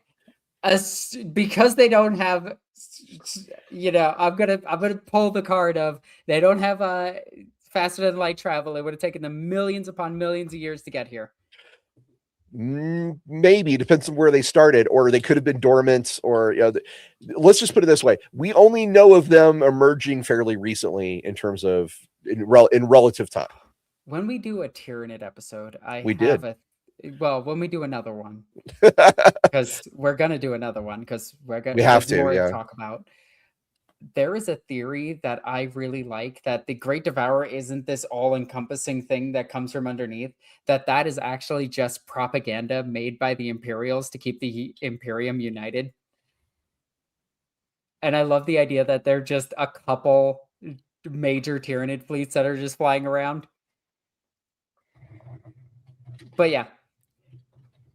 But I do agree that the old ones, Tyranids being a weapon of the old ones, it always felt like they are a last-ditch effort by the old ones, a way of killing everything. So this comes into play with a particular favorite thing of yours, Alexis. I do love my favorite things. It's the Blackstone Fortresses.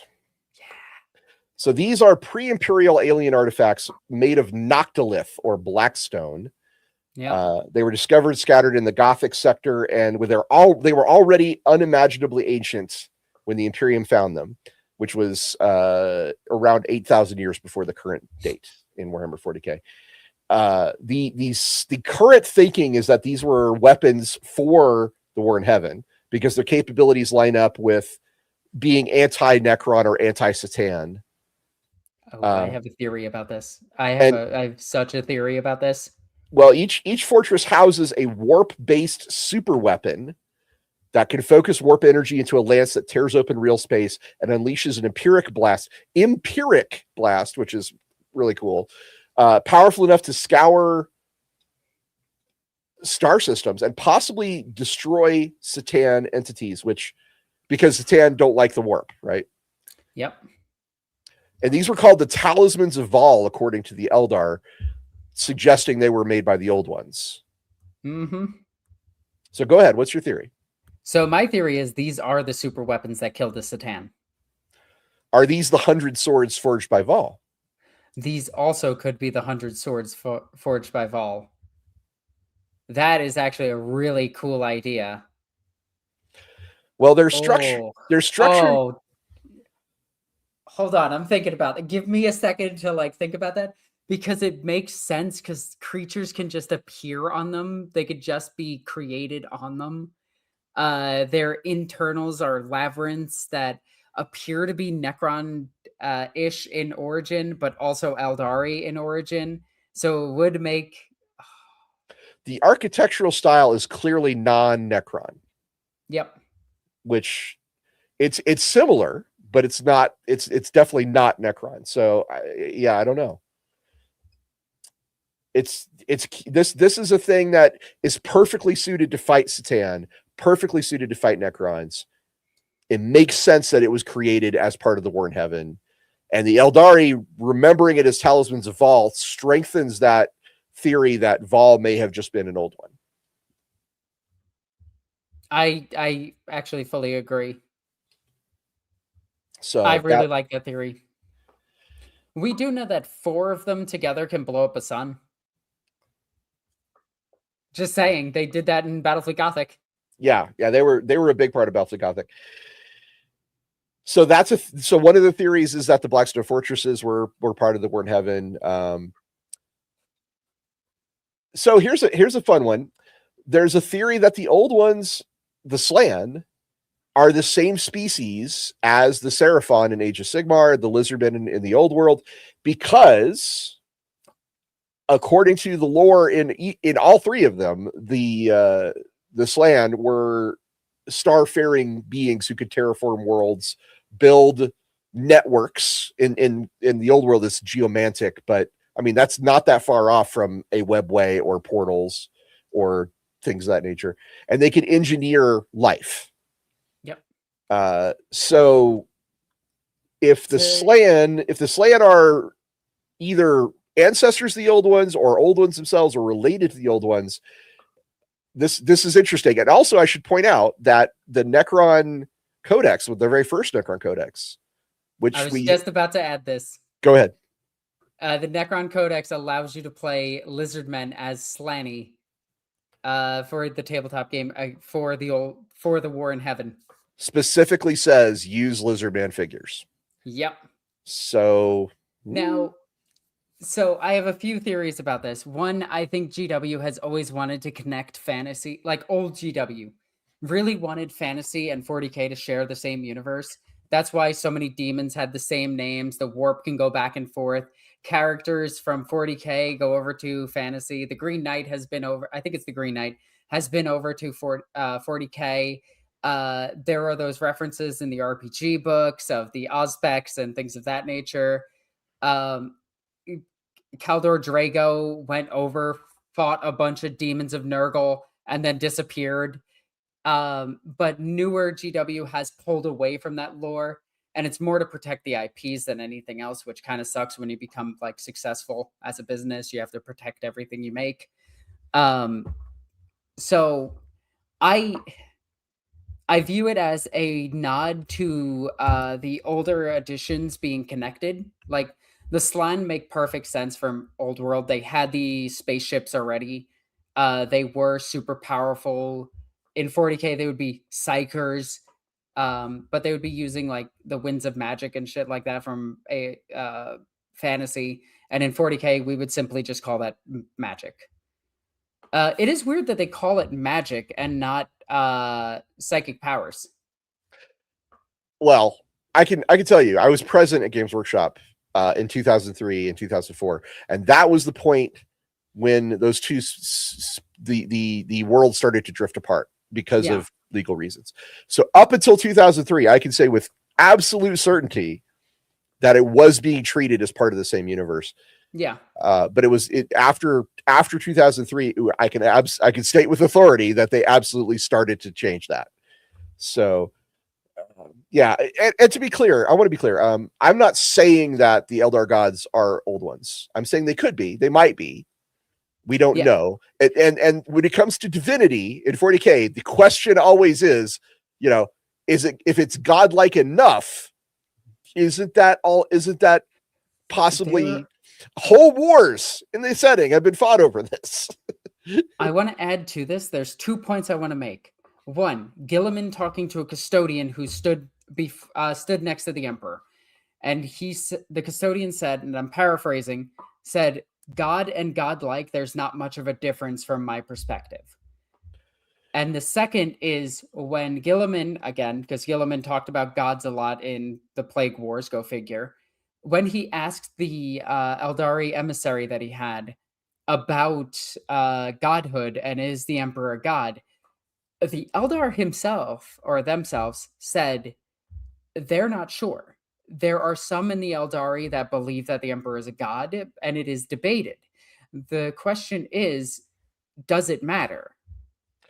I like Micah's comment here. He says, the real question is, do you want an answer, or would you say that explaining it would ruin it? I personally think the explanation of anything ruins it. Like, that's okay. This is going to be a weird, slight tangent. The thing that ruins Star Wars for me is the over explanation of everything. The midichlorians.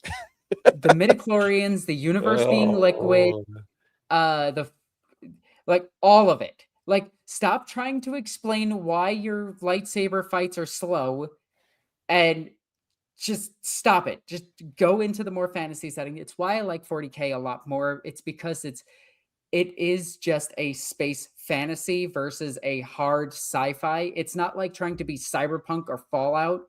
Well, even Fallout is a science fantasy, not a sci-fi specifically, because they have cult stuff in there and there's a whole bunch of references. Cthulhu. Yeah.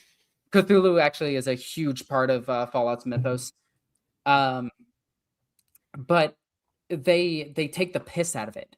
That's why I like Games Workshop's writing so much. Like, it knows when it is making a joke, and I'm okay with that. A lot of theories about the old ones say that they may have seeded the origins of humanity. They may be a fundamental force of cosmic order because they're the architects of so many things. That would go with my whole theory about them being the opposite of the Chaos Gods. Well, maybe. There are some people, there are many theories that say everything is the old one's fault, that literally everything in the universe, but yeah. If some frogs just gave chemotherapy to old people, this wouldn't have happened. I don't know. I feel like the Necrons here were destined for disaster because of their greed and their. I think that's why they were willing to go too far. You know. I think that's why the old ones didn't help them. They already saw the future of them. They saw that they were all going to die, so they're like, "You're going to try to kill us. If we don't help you now, you might die. Let's go with the you guys might die instead of killing us path." And then, oopsie daisy, it flipped over to the other side. Yeah, there are no sources that confirm the extinction of the old ones. Typically the lore says that they either went extinct or fled the galaxy. Their fate ultimately is unknown. The 3rd edition Codex Necrons said that the C'tan are obsessively hunting for any degenerate descendants of the old ones on backwater worlds, which implies that some remnants survive. But the Necrons have been retconned more than anybody else, so just be really clear. Yeah, that lore is like not even hinted at in the new books. But you know what's a weird thing that was dropped that I really want back? The Eldar and Necrons in earlier editions, and we even talked about this, were supposed to be like these rivaling factions that hated each other because of the war in heaven. And in later editions, it's just not that. Like, the Eldar hate chaos more than anything else, and meh. So here's some other references to the old ones. Liber Chaotica Slanesh. Ricardo Andre is like, yeah, he's reading Liber Chaotica. Liber Chaotica Slanesh calls the old ones the first ones and describes them as ancient mortals older than the gods, specifically older than the Eldari gods, who returned in sacred vessels to inspect them and guided them to create warp-derived weapons. The proto-Eldari gods then went to war against the vampiric gods of starlight, the C'tan. Yeah. And as the first ones dwindled, the Eldari psychic constructs evolved into true living gods, which the Eldari gods being a psychic construct of their race is pretty interesting because that's how Slanesh was created. Yeah. And it's found in the Liber Chaotica Slanesh book. So the gods of the Eldar might be gods made up from a gestalt psychic presence, if you will. Then there's xenology. We could skip that part. No, we need to mention it. Xenology. Yeah, we could skip it. Please. We can't. I would like to. I would like to, but we can't. Xenology. There's this book called Xenology. Black Library put it out as a background book. It was one of the last background books before a long, long drought that was then, I think it's been replaced by Liber Xenologia. I forget. There's a new version of it which is way better. But the original book, Xenology, is bad. It's bad. Almost everything in it is wrong. But fungal balloon people. And the head of IP told me it was horrible and should never be referenced by anyone ever at the time. This was almost 20 years ago. So Xenology says that the old gods fought a war against the Star Devils. And there was a survivor, an old one called He Who Lingered. He Who Lingers. And this survivor was hiding in the warp, continuing to tweak, dabble, poke, and prod. And when Slaanesh was born, Slaanesh shattered this old one into millions of fragments that became the Umbra, which is a hostile shadow Xenos species. And I consider Xenology to be like the least accurate background book in existence for 40K. I would, if you have, I'm handing you a grain of salt, but this grain of salt is the size of a moon. I don't, right. There's also the Hrud, who have a religious tradition naming Qua as an old one who survived the war in heaven and hid in the warp and created the Hrud before going into hiding. Qua is strongly implied to be the same entity as the last old one from Xenology, which later was shattered by Slaanesh into the Umbra. The Hrud in general are very lore fringe. Like there's just a lot of, again, Xenology tried to say they were like a flatworm being, not at all. It's so weird.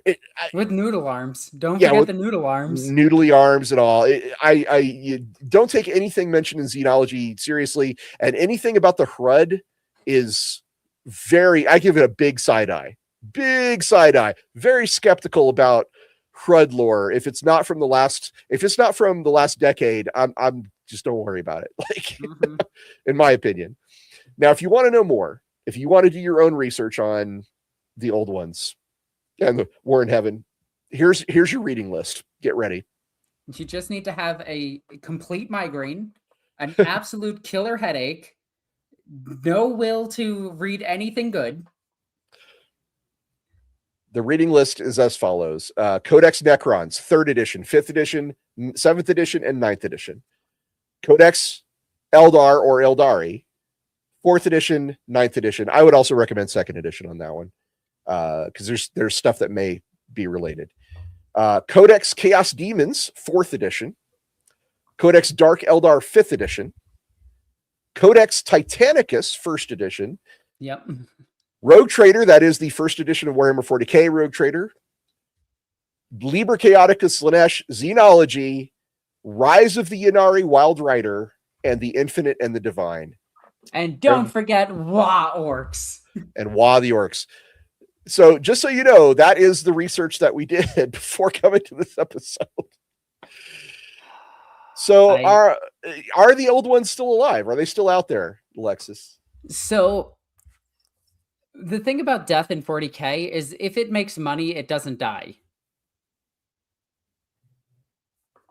Just saying. Like, the Primarchs are dead and never coming back. Now they're here. Are the old ones dead? Could we get a whole like new edition? Is the old ones introducing a new species into the galaxy and trying to reconquer their empire that they used to have? Could be. So I would say currently, yes, they are all dead until GW needs them. Okay, here's the strangest thing I can think of. Okay, that may possibly be true. Like it's strange but plausible. Okay. The Eldari gods were created by the Eldari as psychic constructs, not unlike Slaanesh. I agree with this. But like Slaanesh, when they were created, they were then eternal throughout time and thus always existed. Yeah. And they are the old ones. So the Eldar myth is actually factually true, that the war in heaven was between the old ones as their gods doing stuff. And the Necrons interpreted that very differently. That's a thought. That's weird but plausible. So I saw a comment here. That's using Liber Chaoticus Lanesh's description of how the gods were created. I saw a comment here that I wanted to bring up. So Two details says, go ahead. This is about the old ones being dead. Two details says they could time travel. No way to die with that in hand. There is. So, weirdly enough, time travel in 40K happens way more than it possibly should. But Games Workshop is one of the few places that writes it almost correctly. And I love them for it because they have consequences for their time travel. The time travel that they have in 40K is very much extra dimensional until the event happens. So it's spaghettied out until the event happens. But they can go back to those events, but that event already happened, so it has to happen the way it happened. Or they've gone back and corrected it and changed it to a different branch. Causality. Yeah. The Emperor prevented a lot of this when people were trying to assassinate him throughout time and viewing his life, and he was just like, hey, stop that. And people were like, oh, hold on, you can't do that. You didn't do that originally. And it's like, well, I did it now because I now can, because I can in the future. So I went back and prevented you from doing that. It's very weird, but the Eldar have ways of seeing multiple versions of the future, which also means that they're really bad at seeing the future. Because that's just, oh, this future didn't come true. It must have been a different branch. Kronos Chiron says it hurts my brain. Me too, buddy. Right now, same. I love time travel in series, and this one is really, really good.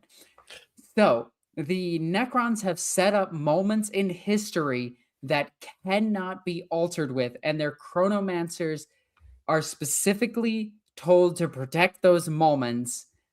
And apparently there's also pariahs that can also do this, but we're not going to get into them. But Necrons stop people from altering time, which means they are perfect for stopping the old ones from simply just going through time to a spot where they're not being hunted. They stop them from doing that. The Farseers try to see when they're trying to see if they can catch the creature. So it's a constant game of cat and mouse throughout time and space, which is exactly what the Satan are designed to fight. If you are altering time or space, they can find you, they can kill you. Well, don't forget that the Eldar Farseers and the Eldar in general were arch enemies to the Necrons. So it makes sense that keeping things static was good for the Necrons. Question for you. Here's a theory, Alexis. Yes. Is the Emperor an old one? So, okay, hear me out on this. Hear me out on this. Those shaman that created the Emperor, I have always had a theory that those were old ones. And they simply, because there is a mention of them potentially creating humanity. Maybe it wasn't humanity that they created, but its ultimate weapon. Maybe. So he's not an old one. He's an incarnation of an old one. That is my crazy aluminum foil hat theory. It's also why he understands technology at such a high level with no way of actually ever working on it. He also understands technology that is inherently not human. Like the Golden Throne, like all of his tech from the Dark Age of Technology. He understands all of that. My camera decided to freak out. There we go. Yeah.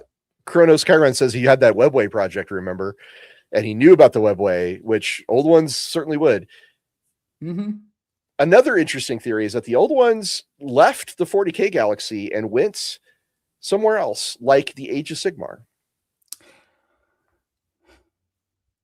I mean, no one likes Age of Sigmar. Or the old world. They could have escaped to the old world. Let's go with the old world, because that's a much better setting. That is a joke. That is clearly a joke. Can you take over for me for a bit? I'm going to have to pause and get a quick bio break. But yeah. If you guys listen to her, she's going to have some great comments for you about all of this stuff. So. The Emperor. Wow, I'm big.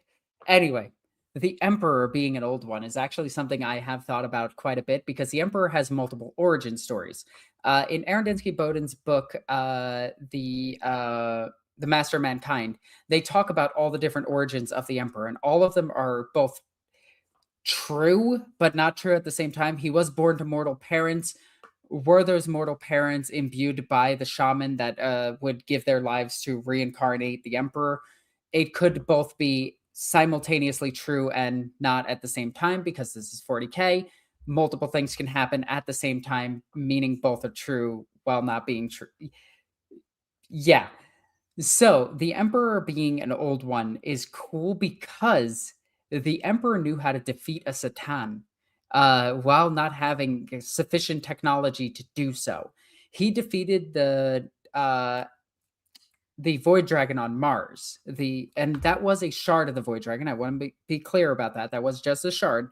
But originally, it was just the Void Dragon. It predates when the gods got sharded and everything. And he defeated it or made a deal with it. So I believe that if he was an old one, he would cut a deal with the god that hates its own people. So making a deal with the Void Dragon to destroy the Necrons, that totally makes sense to me. That is something an old one would do. So I can actually see that being a thing. That's yeah.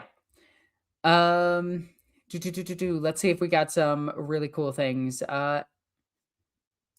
Ooh, okay. Any Law's theory that the old ones set up Age of Sigmar is a way of creating a world where chaos gods could be forgotten. Fought and killed is a fun one. So I like this. I like this and I don't. My whole joke is that no one likes Age of Sigmar. That's a joke. Strictly a joke. Don't tell Sotek. He'll stab me again. I could see it. But in Age of Sigmar Chaos, well, in the old world, Chaos won. More specifically, I think Slanesh won. So them trying to make... I'd have to listen to Andy's take on this. So if somebody can give me the actual full theory he has, that'd be cool. Or I could just ask him. Ross getting back from taking a poop. Well, they don't need any details. But what are we talking about right now? I was making the connection that if the Emperor is an old one, or an incarnation of an old one, that he would know how to make a deal with the Void Dragon on Mars. Right. That would make a lot of sense. He would make a deal, give them worship of the Mechanicus in exchange for the weapons to destroy the race that killed them. I could see it. I also, weirdly enough, don't think that the Void Dragon was as evil as the other gods. Well, when it comes to the morality of the Necron Satans, or the Satan in general, none of them seem to be good guys. Let's just put it that way. And again, this is a universe with no good guys at all. But the Satan are pretty far from that typically. Yeah. However, you know, it'd be interesting as a deal. Yep. What if the Silent King cut a deal with the Eldari near the end of the war? Because he knew he was gonna rebel. He knew he was gonna go after the Satan. He knew that the Eldari were the biggest, baddest force out there. Okay. So what if he cut a deal to have the Eldar gods and the Eldari in general weaken and trap the Satan, while the Necrons use their hypertech to shatter and imprison them? And so both sides agree that the Necrons will then go into hibernation, so the Eldari can then dominate the galaxy without fear of either the Satan or the Necrons. Hear me out. The deal was that he can no longer lead the Necrons. And that's why he So gave had back the to sever protocols. he had to sever his protocols. That, to me, that's a pretty interesting idea, because Yeah. the Silent King would have been it would have aligned with the Silent King's interests. And the Silent King does not particularly seem anti-Eldari. I have another theory about the Silent King. Okay. The Silent King's the one that gave the Webway project to the Emperor. It's how he met Sanguinius. Why it's never mentioned is because the Emperor sealed it. Well, all the theories that we know about the Webways, that the Emperor intended to use it. He was intending for the humanity to bypass warp travel by using the Webway. Oh my god, he gave him a Dolem gate. Maybe that's what the gate is behind the... Maybe it's not a Webway gate at all. Maybe it's a Dolmen gate. Oh my god, that's actually really cool. Right? That could be really interesting. We did get a question from Ricardo Andre, and I just wanted to bring this one up because I like this one. Isn't the Noctis Labyrinth built by Vol to imprison the Void Dragon? We have evidence of plenty of evidence of a Necron Eldar joint cause, at least to box the Satan. Well, that would be what we were just talking about. Is like there's reasons for them to work together, at least against the Satan. So is the Noctis Labyrinth built by Vol? I don't know. I don't think anybody knows who built the Noctis Labyrinth. Also, it imprisoned a good chunk of the Void Dragon. We got to remember that a lot of the Void Dragon did shatter all over the place. Somehow, Belisarius Call traded part of it to Draxus, who then used it to... Yeah. There's a lot with the Void Dragon and doing random stuff. So for people who don't know, the Noctis Labyrinth is a really big uninhabited region of Mars made up of deep canyons and valleys. It's deemed too unstable and contaminated for colonization by the Adeptus Mechanicus, but Call knows about it. It's chalked up by them to volcanic and tectonic activity, but in lore, it's the site of a colossal, heavily warded subterranean complex that serves as the prison for the so-called Dragon of Mars, which everyone believes to be the Void Dragon, Magladroth. Which, hey, I think one of our guys that shows up here is named Magladroth. So that, okay. And there's a novel, Mechanicum, which is part of the Horus Heresy. And the Emperor goes to Mars during the Age of Strife, confronts the dragon beneath the Noctis Labyrinthius, and binds it into this immense sarcophagus-like prison surrounded by ancient technology and esoteric wards. This confrontation later, it underpins the myth of the Mechanicus that the machine god dwells within Mars, and that many people believe that the machine god is in fact the Void Dragon, and the sleeping dragon's dreams inspire or mold the genius of the Martian technology. The cover story about the radiation contamination and hazards in the labyrinth's depths are basically just fiction in this theory, are fiction to keep curious tech priests or outsiders away from whatever secret is actually buried there. And there are I love this meme. This is such a good one. It's a funny meme. I like that. It's such a good meme because it is true. Two Catan were defeated by... One was defeated by the Emperor, maybe, and one was defeated by what's his name? The Iron Arm guy. Ferrus Manus. Ferrus Manus, which literally means Iron Hand. Yeah, both of them defeated Catan, possibly, while just being normal dudes. Well, so there's a legend of Ferrus Manus wrestling a metallic dragon into submission, and that's why his arms are covered in metal. That could be the Void Dragon, and the metal on his arms could be necrodermis. So maybe it wasn't the Emperor, or maybe the Emperor dispatched Ferrus Manus to defeat the dragon. There's a lot of possibilities here. Yeah. I just wanted to bring up this meme because it's absolute fire. Okay. Yeah, that's fun. That's a funny meme. We do got a super chat here. Oh, Stephen Lucas, bringing it again. Appreciate your support. End times, the bait in the great plan. Age of Sigmar shows Slaanesh can be captured and hidden in this new world. Chaos gods.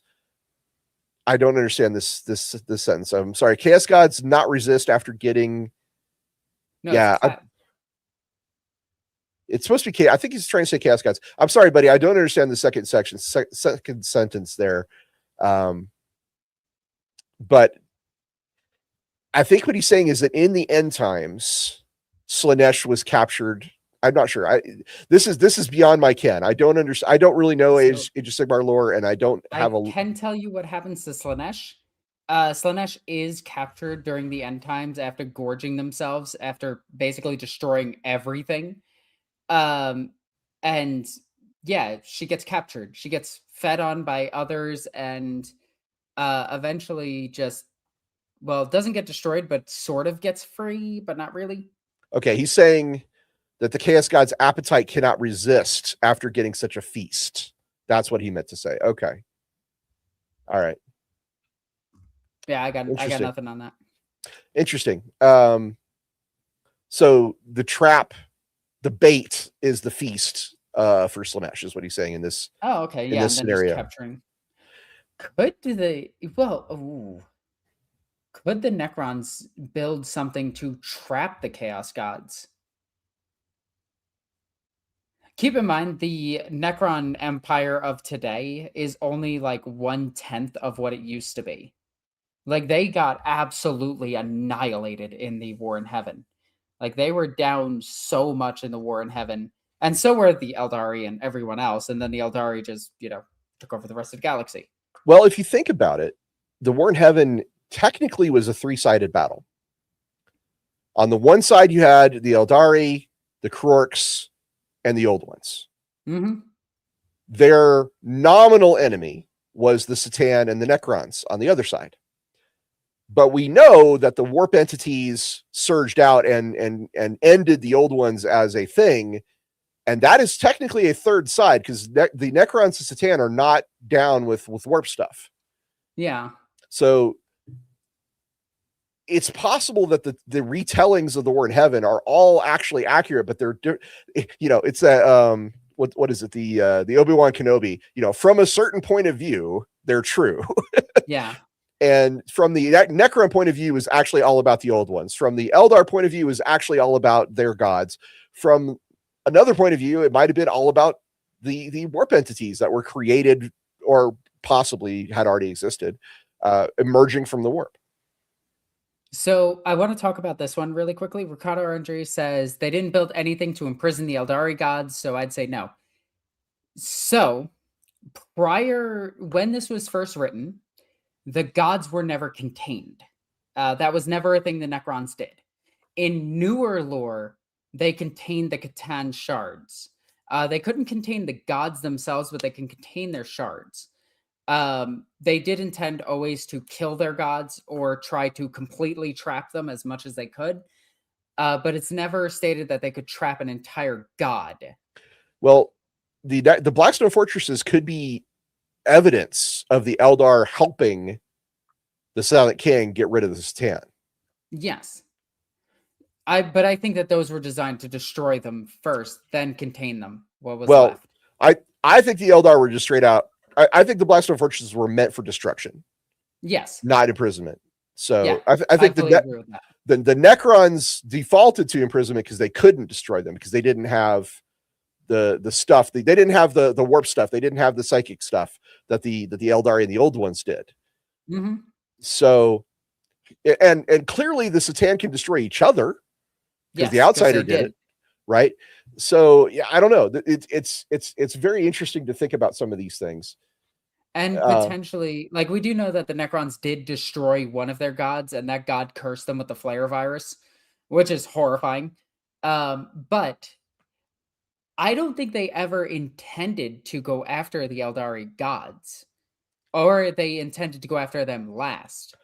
Well, or maybe they weren't trying to imprison, but kill them. Well, the Eldari gods may not necessarily be gods as we understand them. They might be old ones. Like, it's possible all of the gods everywhere in 40K are old ones.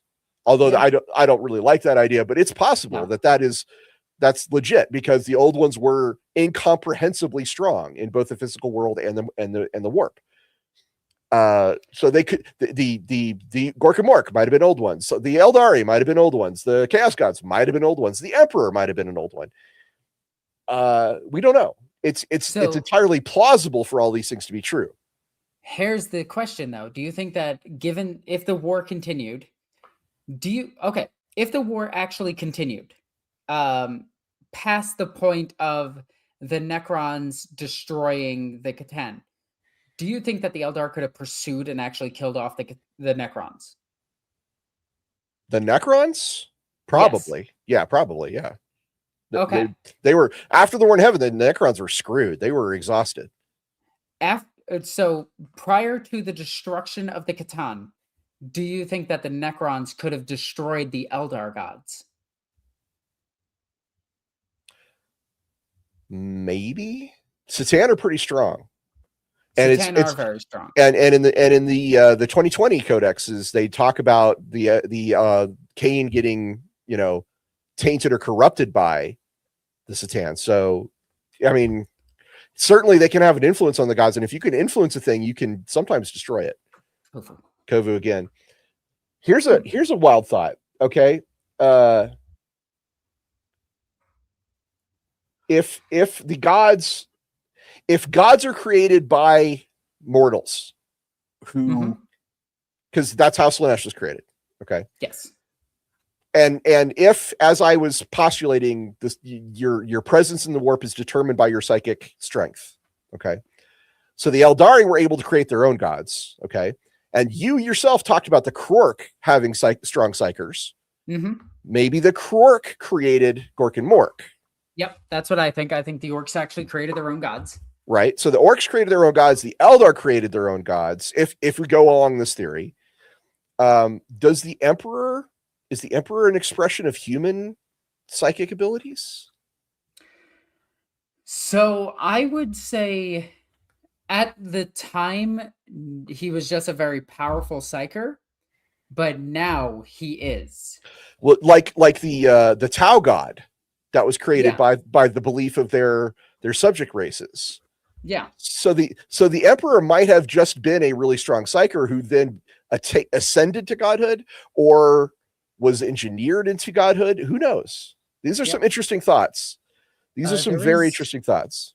One more. Ricardo Andre says Eldar gods seem to be warp gods. Seem to is doing a lot of work there. We have no idea.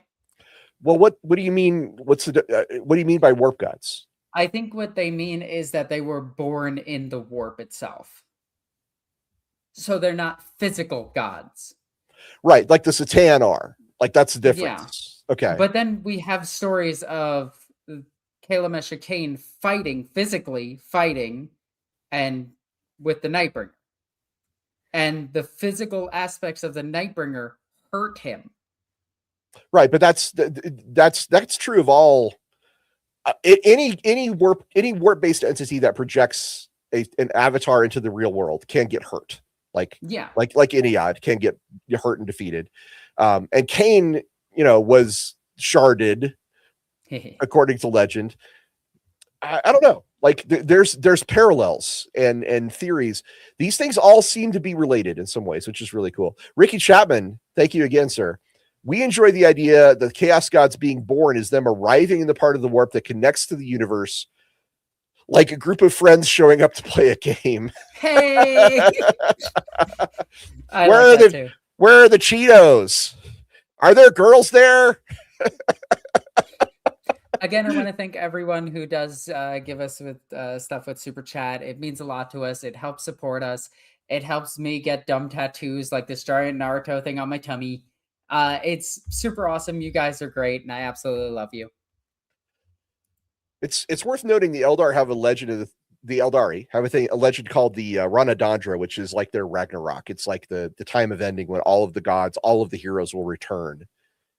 All the Phoenix Lords will return to fight in this one last battle. And a lot of signs are pointing to the Ranadandra being nigh or imminent. Yep. Which could be that the war in heaven is a cyclical event. It could be, it's a cosmic cycle. It's an iteration of a pattern where a psionic, or sorry, it's not psionic, psychic empires rise, fight a counter enemy, destroy the stability of the warp, collapse, and leave ruins for the next cycle. It happened with the old ones. It happened with the Eldar. It could happen with the Imperium. We could be in the midst of it. So my whole thing about the Ramadandra was always the birth of Iniad, the death of all Eldar. That's one of the signs that points to the Ramadandra happening. So I'm actually sorry, something else. Go ahead. I was just looking up to see if Lexicanum had anything about Gorgamork having any type of physical bodies. The one source they don't use a lot of sources, which is really weird. Like I don't see 3 sources on here that I use regularly. And one of them is Wa the Orcs, because I was going to talk about the creation of Gorgamork. Well, related to that, I was just going to point out that the old ones did try numerous solutions. They tried the Quirks, they tried the Eldari, they tried many things. They didn't try Kovu. They should have. He's a beautiful cat. So yeah, it's if the Satan being these inimical star gods, right? Like the Nightbringer is said to have created the fear of death in all living beings. That's very mythic. It's very legendary. It's very epic. It's the kind of thing you would tell in a grand tale. And the Eldar's view of this, it's everybody's an unreliable narrator in this whole thing, right? I mean, nobody is telling the absolute truth, but there's kernels that seem to exist in all of these stories that point towards different results. I got a point for you to bring up really quickly. No Eldar from the War in Heaven are alive at all. None of them lived. The oldest Eldari that we know of is Asserman and Eldred. And they remember the fall of the Eldar. So they're, in the grand scheme of things, not that old. 10,000 years, yeah. Yeah, which, again, we're talking about 65 million years. So, they're not that old, all things considered. So them trying to remember any of this, it is just going to be legend. Again, it's like how our interpretation of certain events comes from things like the Iliad and the Odyssey. It's like, well, those are fictional works. We don't know, like, they reference historical events, but did those historical events happen the way they said? Right. Probably not. Well, here also the influence of the deceiver, who is literally a being of lies. Yeah. Right. But if you think about it, what if the sharding of the Satan was intentional? What if that was intentional? What if that was a way to survive the end of the War of Heaven? That they were like, okay, we're going to be defeated, and if we're defeated, we're killed. But if we decide to break ourselves into thousands of pieces, then we can act with more freedom, and we can eventually return to prominence. I like that, because it also cursed the Necrons into the Destroyer and the Flayer viruses, which will eventually destroy all of the Necrons. So they have all the time in the world to reassemble themselves. So I like it. I'm on board with that. One of the funniest memes about the War in Heaven is that the Necrons are basically the boomers of the galaxy, because the boomers, the Necrons are that one old guy who insists everything was better or harder back in my day, Yeah. Oh, the 41st millennium is child's play compared to the War in Heaven, Back in my day, we had 3 wars in heaven, and you were lucky if you went to 2 of them. Right. We had to walk uphill both ways. So yeah, I mean, it's a funny thought, but it is. I like it a lot. Back in my day, custodians didn't wear armor, and we were happy with that. From the Necron perspective, the current 40K galaxy is like a bullet-ridden, cracked, half-evicted ruin, and they're like, I mean, "What happened?" one of my favorite moments comes from the Infinite and the Divine, and it's the two of them, Orican and Trazine, sitting on and watching a human play. And they're talking through it the entire time because, of course, they're old men. And they're like, this is so stupid. Their civilization is going to fall and crumble before we even blink. And Trazine is just like, but they did everything we did and succeeded. We didn't. And it's such a good moment of realizing that the Imperium, while completely evil, is not as evil as the Necrons. So yeah. Some people say that the third edition codex of the Necrons was written by the Deceiver, while the 5th edition codex was written by the Silent King's PR team. Which I'm okay with this. Kind of hilarious. But I think what's interesting to me is that the War in Heaven is essentially the ultimate power benchmark in 40K. It is the nothing is greater than stuff that existed in the War in Heaven.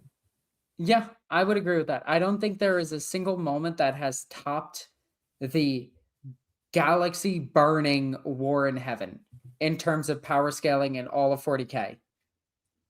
Like, we're talking about multiple sectors lining up entire planets so that they can extinguish all of their suns at once to burn away a Catan. Yeah. Well, the other meme is Abaddon, ripping the galaxy in half, and the Necrons standing to the side going, "Huh, that's cute." I mean, could you imagine being the one Necron being like, "Dude, all my work." But as an event, for Necrons that do remember the War in Heaven, they'd be like, "Yeah, whatever. We've seen worse." The Eldar did something like this. Could you imagine if they rewrote the War in Heaven to be in more in line of today's lore? I guarantee there would be like beings as strong as the Chaos Gods involved being destroyed, just to show you how strong like the Satan at full power are. Because one Satan on a planet is like absolutely devastating. Like, you have to use exterminatus level weapons to deal with them. Or you just have to have, like, be a guy on a horse. It really depends. So yeah, today we've been talking about the origins of a lot of stuff. Talking about the Satan, the Necrontyr, the old ones, the Eldari, the Kroorks, the Enslavers, possibly Chaos and demons in general, the Silent King, all just the Webway, the Dolmen Gates, Blackstone Fortresses, the pylons on Cadia. All of this stuff is related to the War in Heaven. All of this is because some lizards didn't want to give chemotherapy to old people. Now, the Imperium of Man, again, we've mentioned this several times, but the Imperium of Man is the lens. It's the perspective that we see all of the stuff through. And the Imperium has no full understanding of the War in Heaven. They just keep stumbling across remnants of it. The pylon networks, the Blackstone Fortresses, ruins that only make sense as part of the leftovers of the War in Heaven. So to the Imperium, this is all just like conjecture. Mm-hmm. And we are left wondering, we're left to speculate. But I think if you want to talk about who won the War in Heaven, it's the Eldari. I raise you that it wasn't them, it was the Orcs. The Orcs got exactly what they wanted. Did they, though? Because they devolved from their height of power to squabbling. They made savages. Themselves proper. All right, so the Orcs are at the end of the War in Heaven. The Orcs are not a major issue. They're fighting amongst themselves. They're Yeah. They're just Fighting the enslavers, they're fighting the old ones. they're just existing.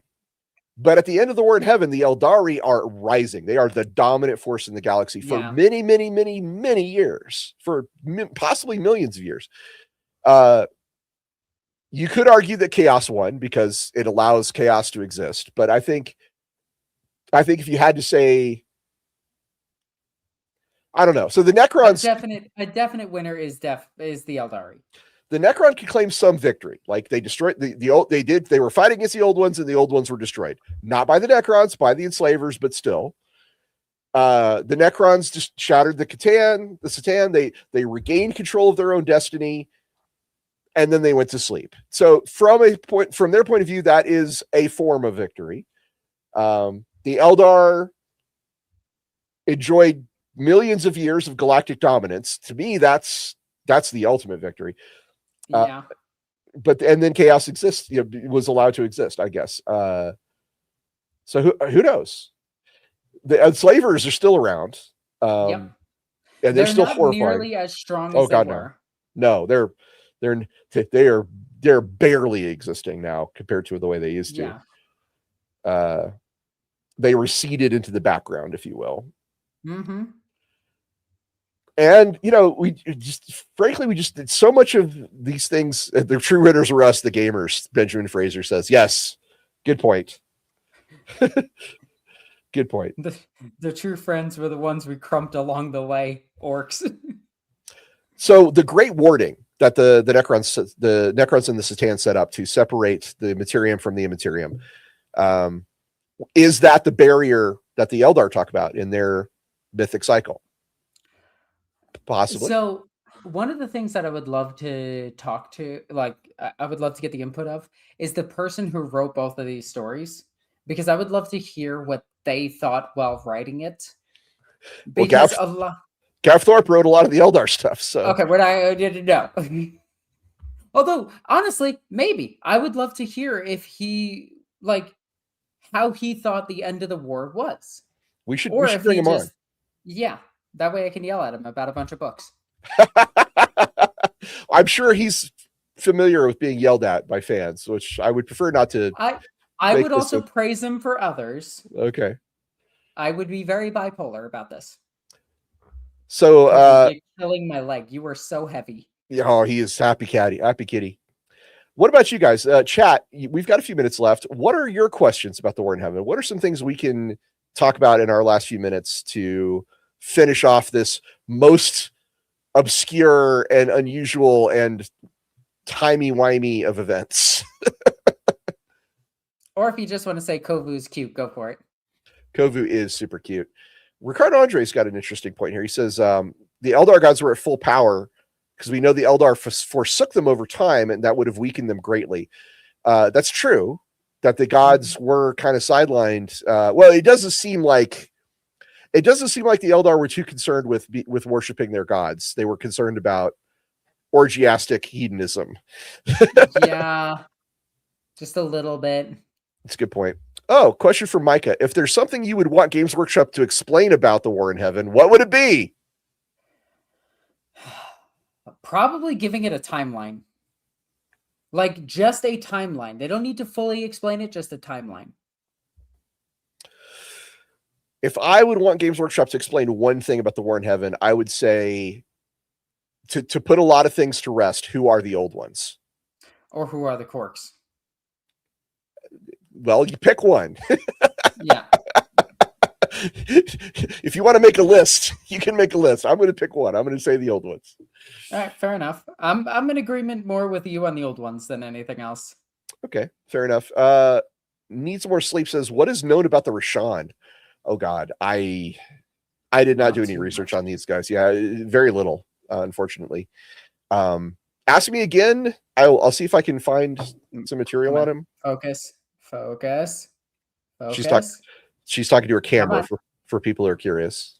Camera's not focusing for some reason.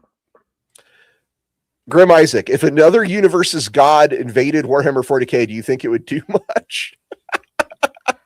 If it was Nagash, absolutely. It depends on what rules are in play. Yeah, if he has no power, he's like useless. Assuming that when he came over, he learned psychic powers. Or to manipulate the warp in the same way that he manipulates the winds of magic. Then he'd Yeah. be all powerful.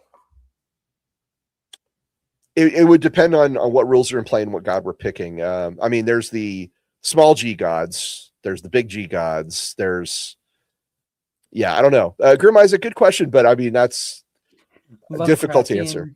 There's somebody that's like Lovecraftian gods could do a lot. No, they can't. No, they can't. Depends on what rules are in play. Here's a question. Defeated by a boat. Godzilla Rex 100. Great question. If you could add another faction to the war in heaven, would you?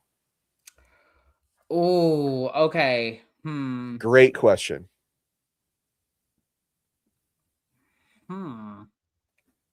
You know, to throw everyone for a loop, I would bring hear me out on this.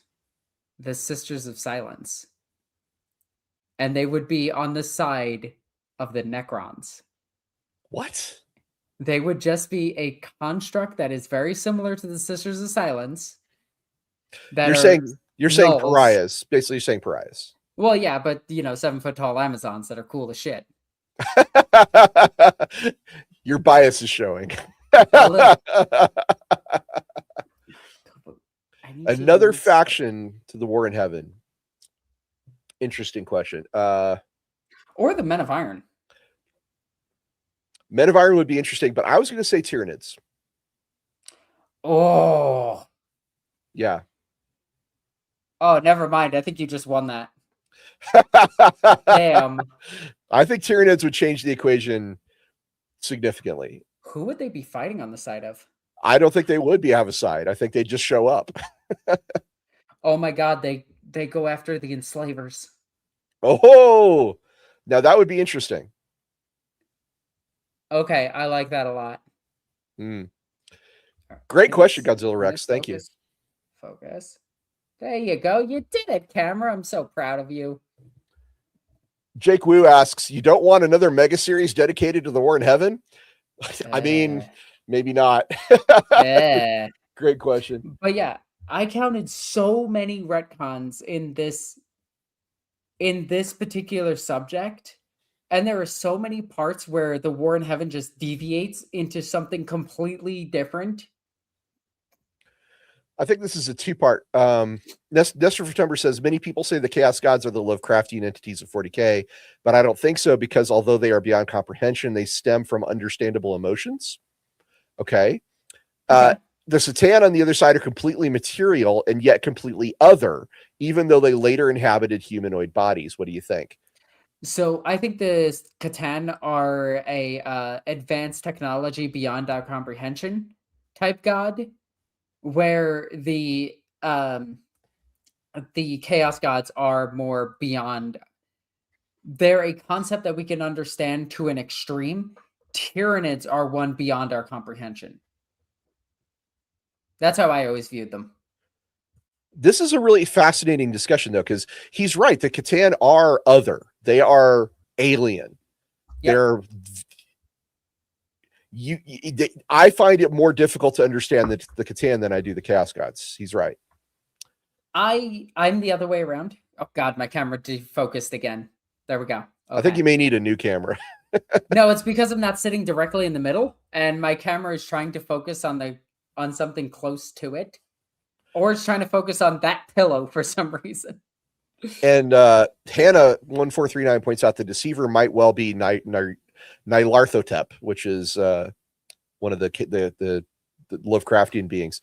Yeah, yep. The deceiver, we don't know why the deceiver does things. We don't know why the Nightbringer does things. They just do. Yep. And it's a good point that maybe the Catan are the true, or the Satan are the true Lovecraftian beings, even though they are all physical and not at all supernatural, which is the opposite of the Chaos Gods. Fascinating. I like this discussion quite a bit.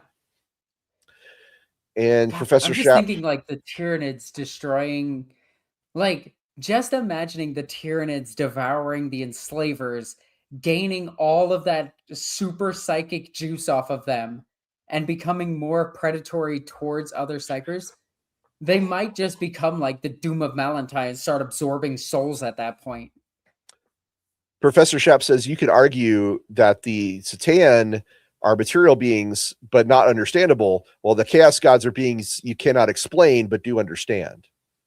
Yeah, that's what I think. Yeah. That's fascinating. I like that a lot.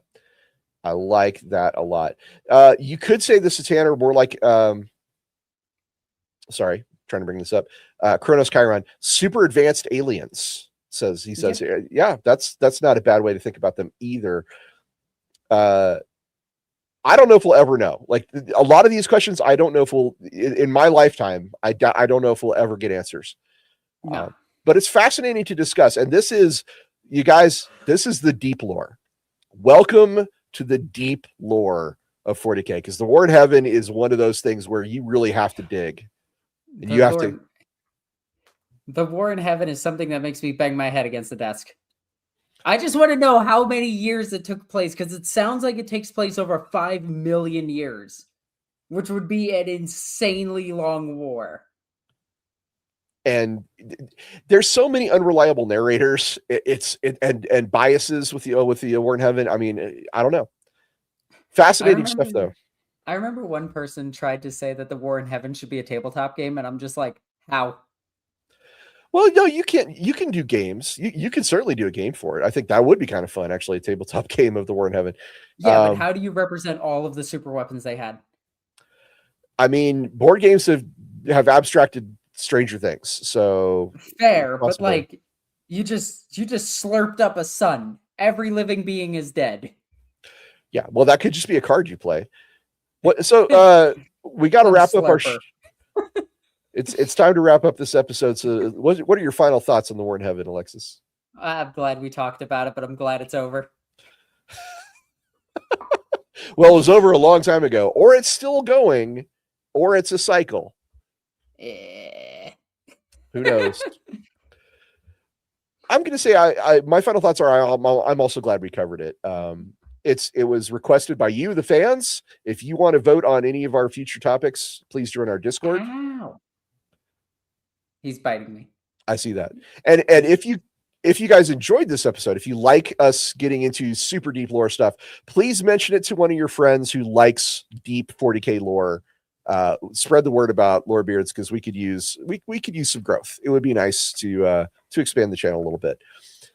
We appreciate you guys very much. And the War in Heaven, this is one of the deepest cuts I've ever had to make. Yeah, it's been crazy. All right, take care, everyone. Go sit down. And remember, in the grim darkness of the far future, there is only lore in heaven. Cheers, everybody.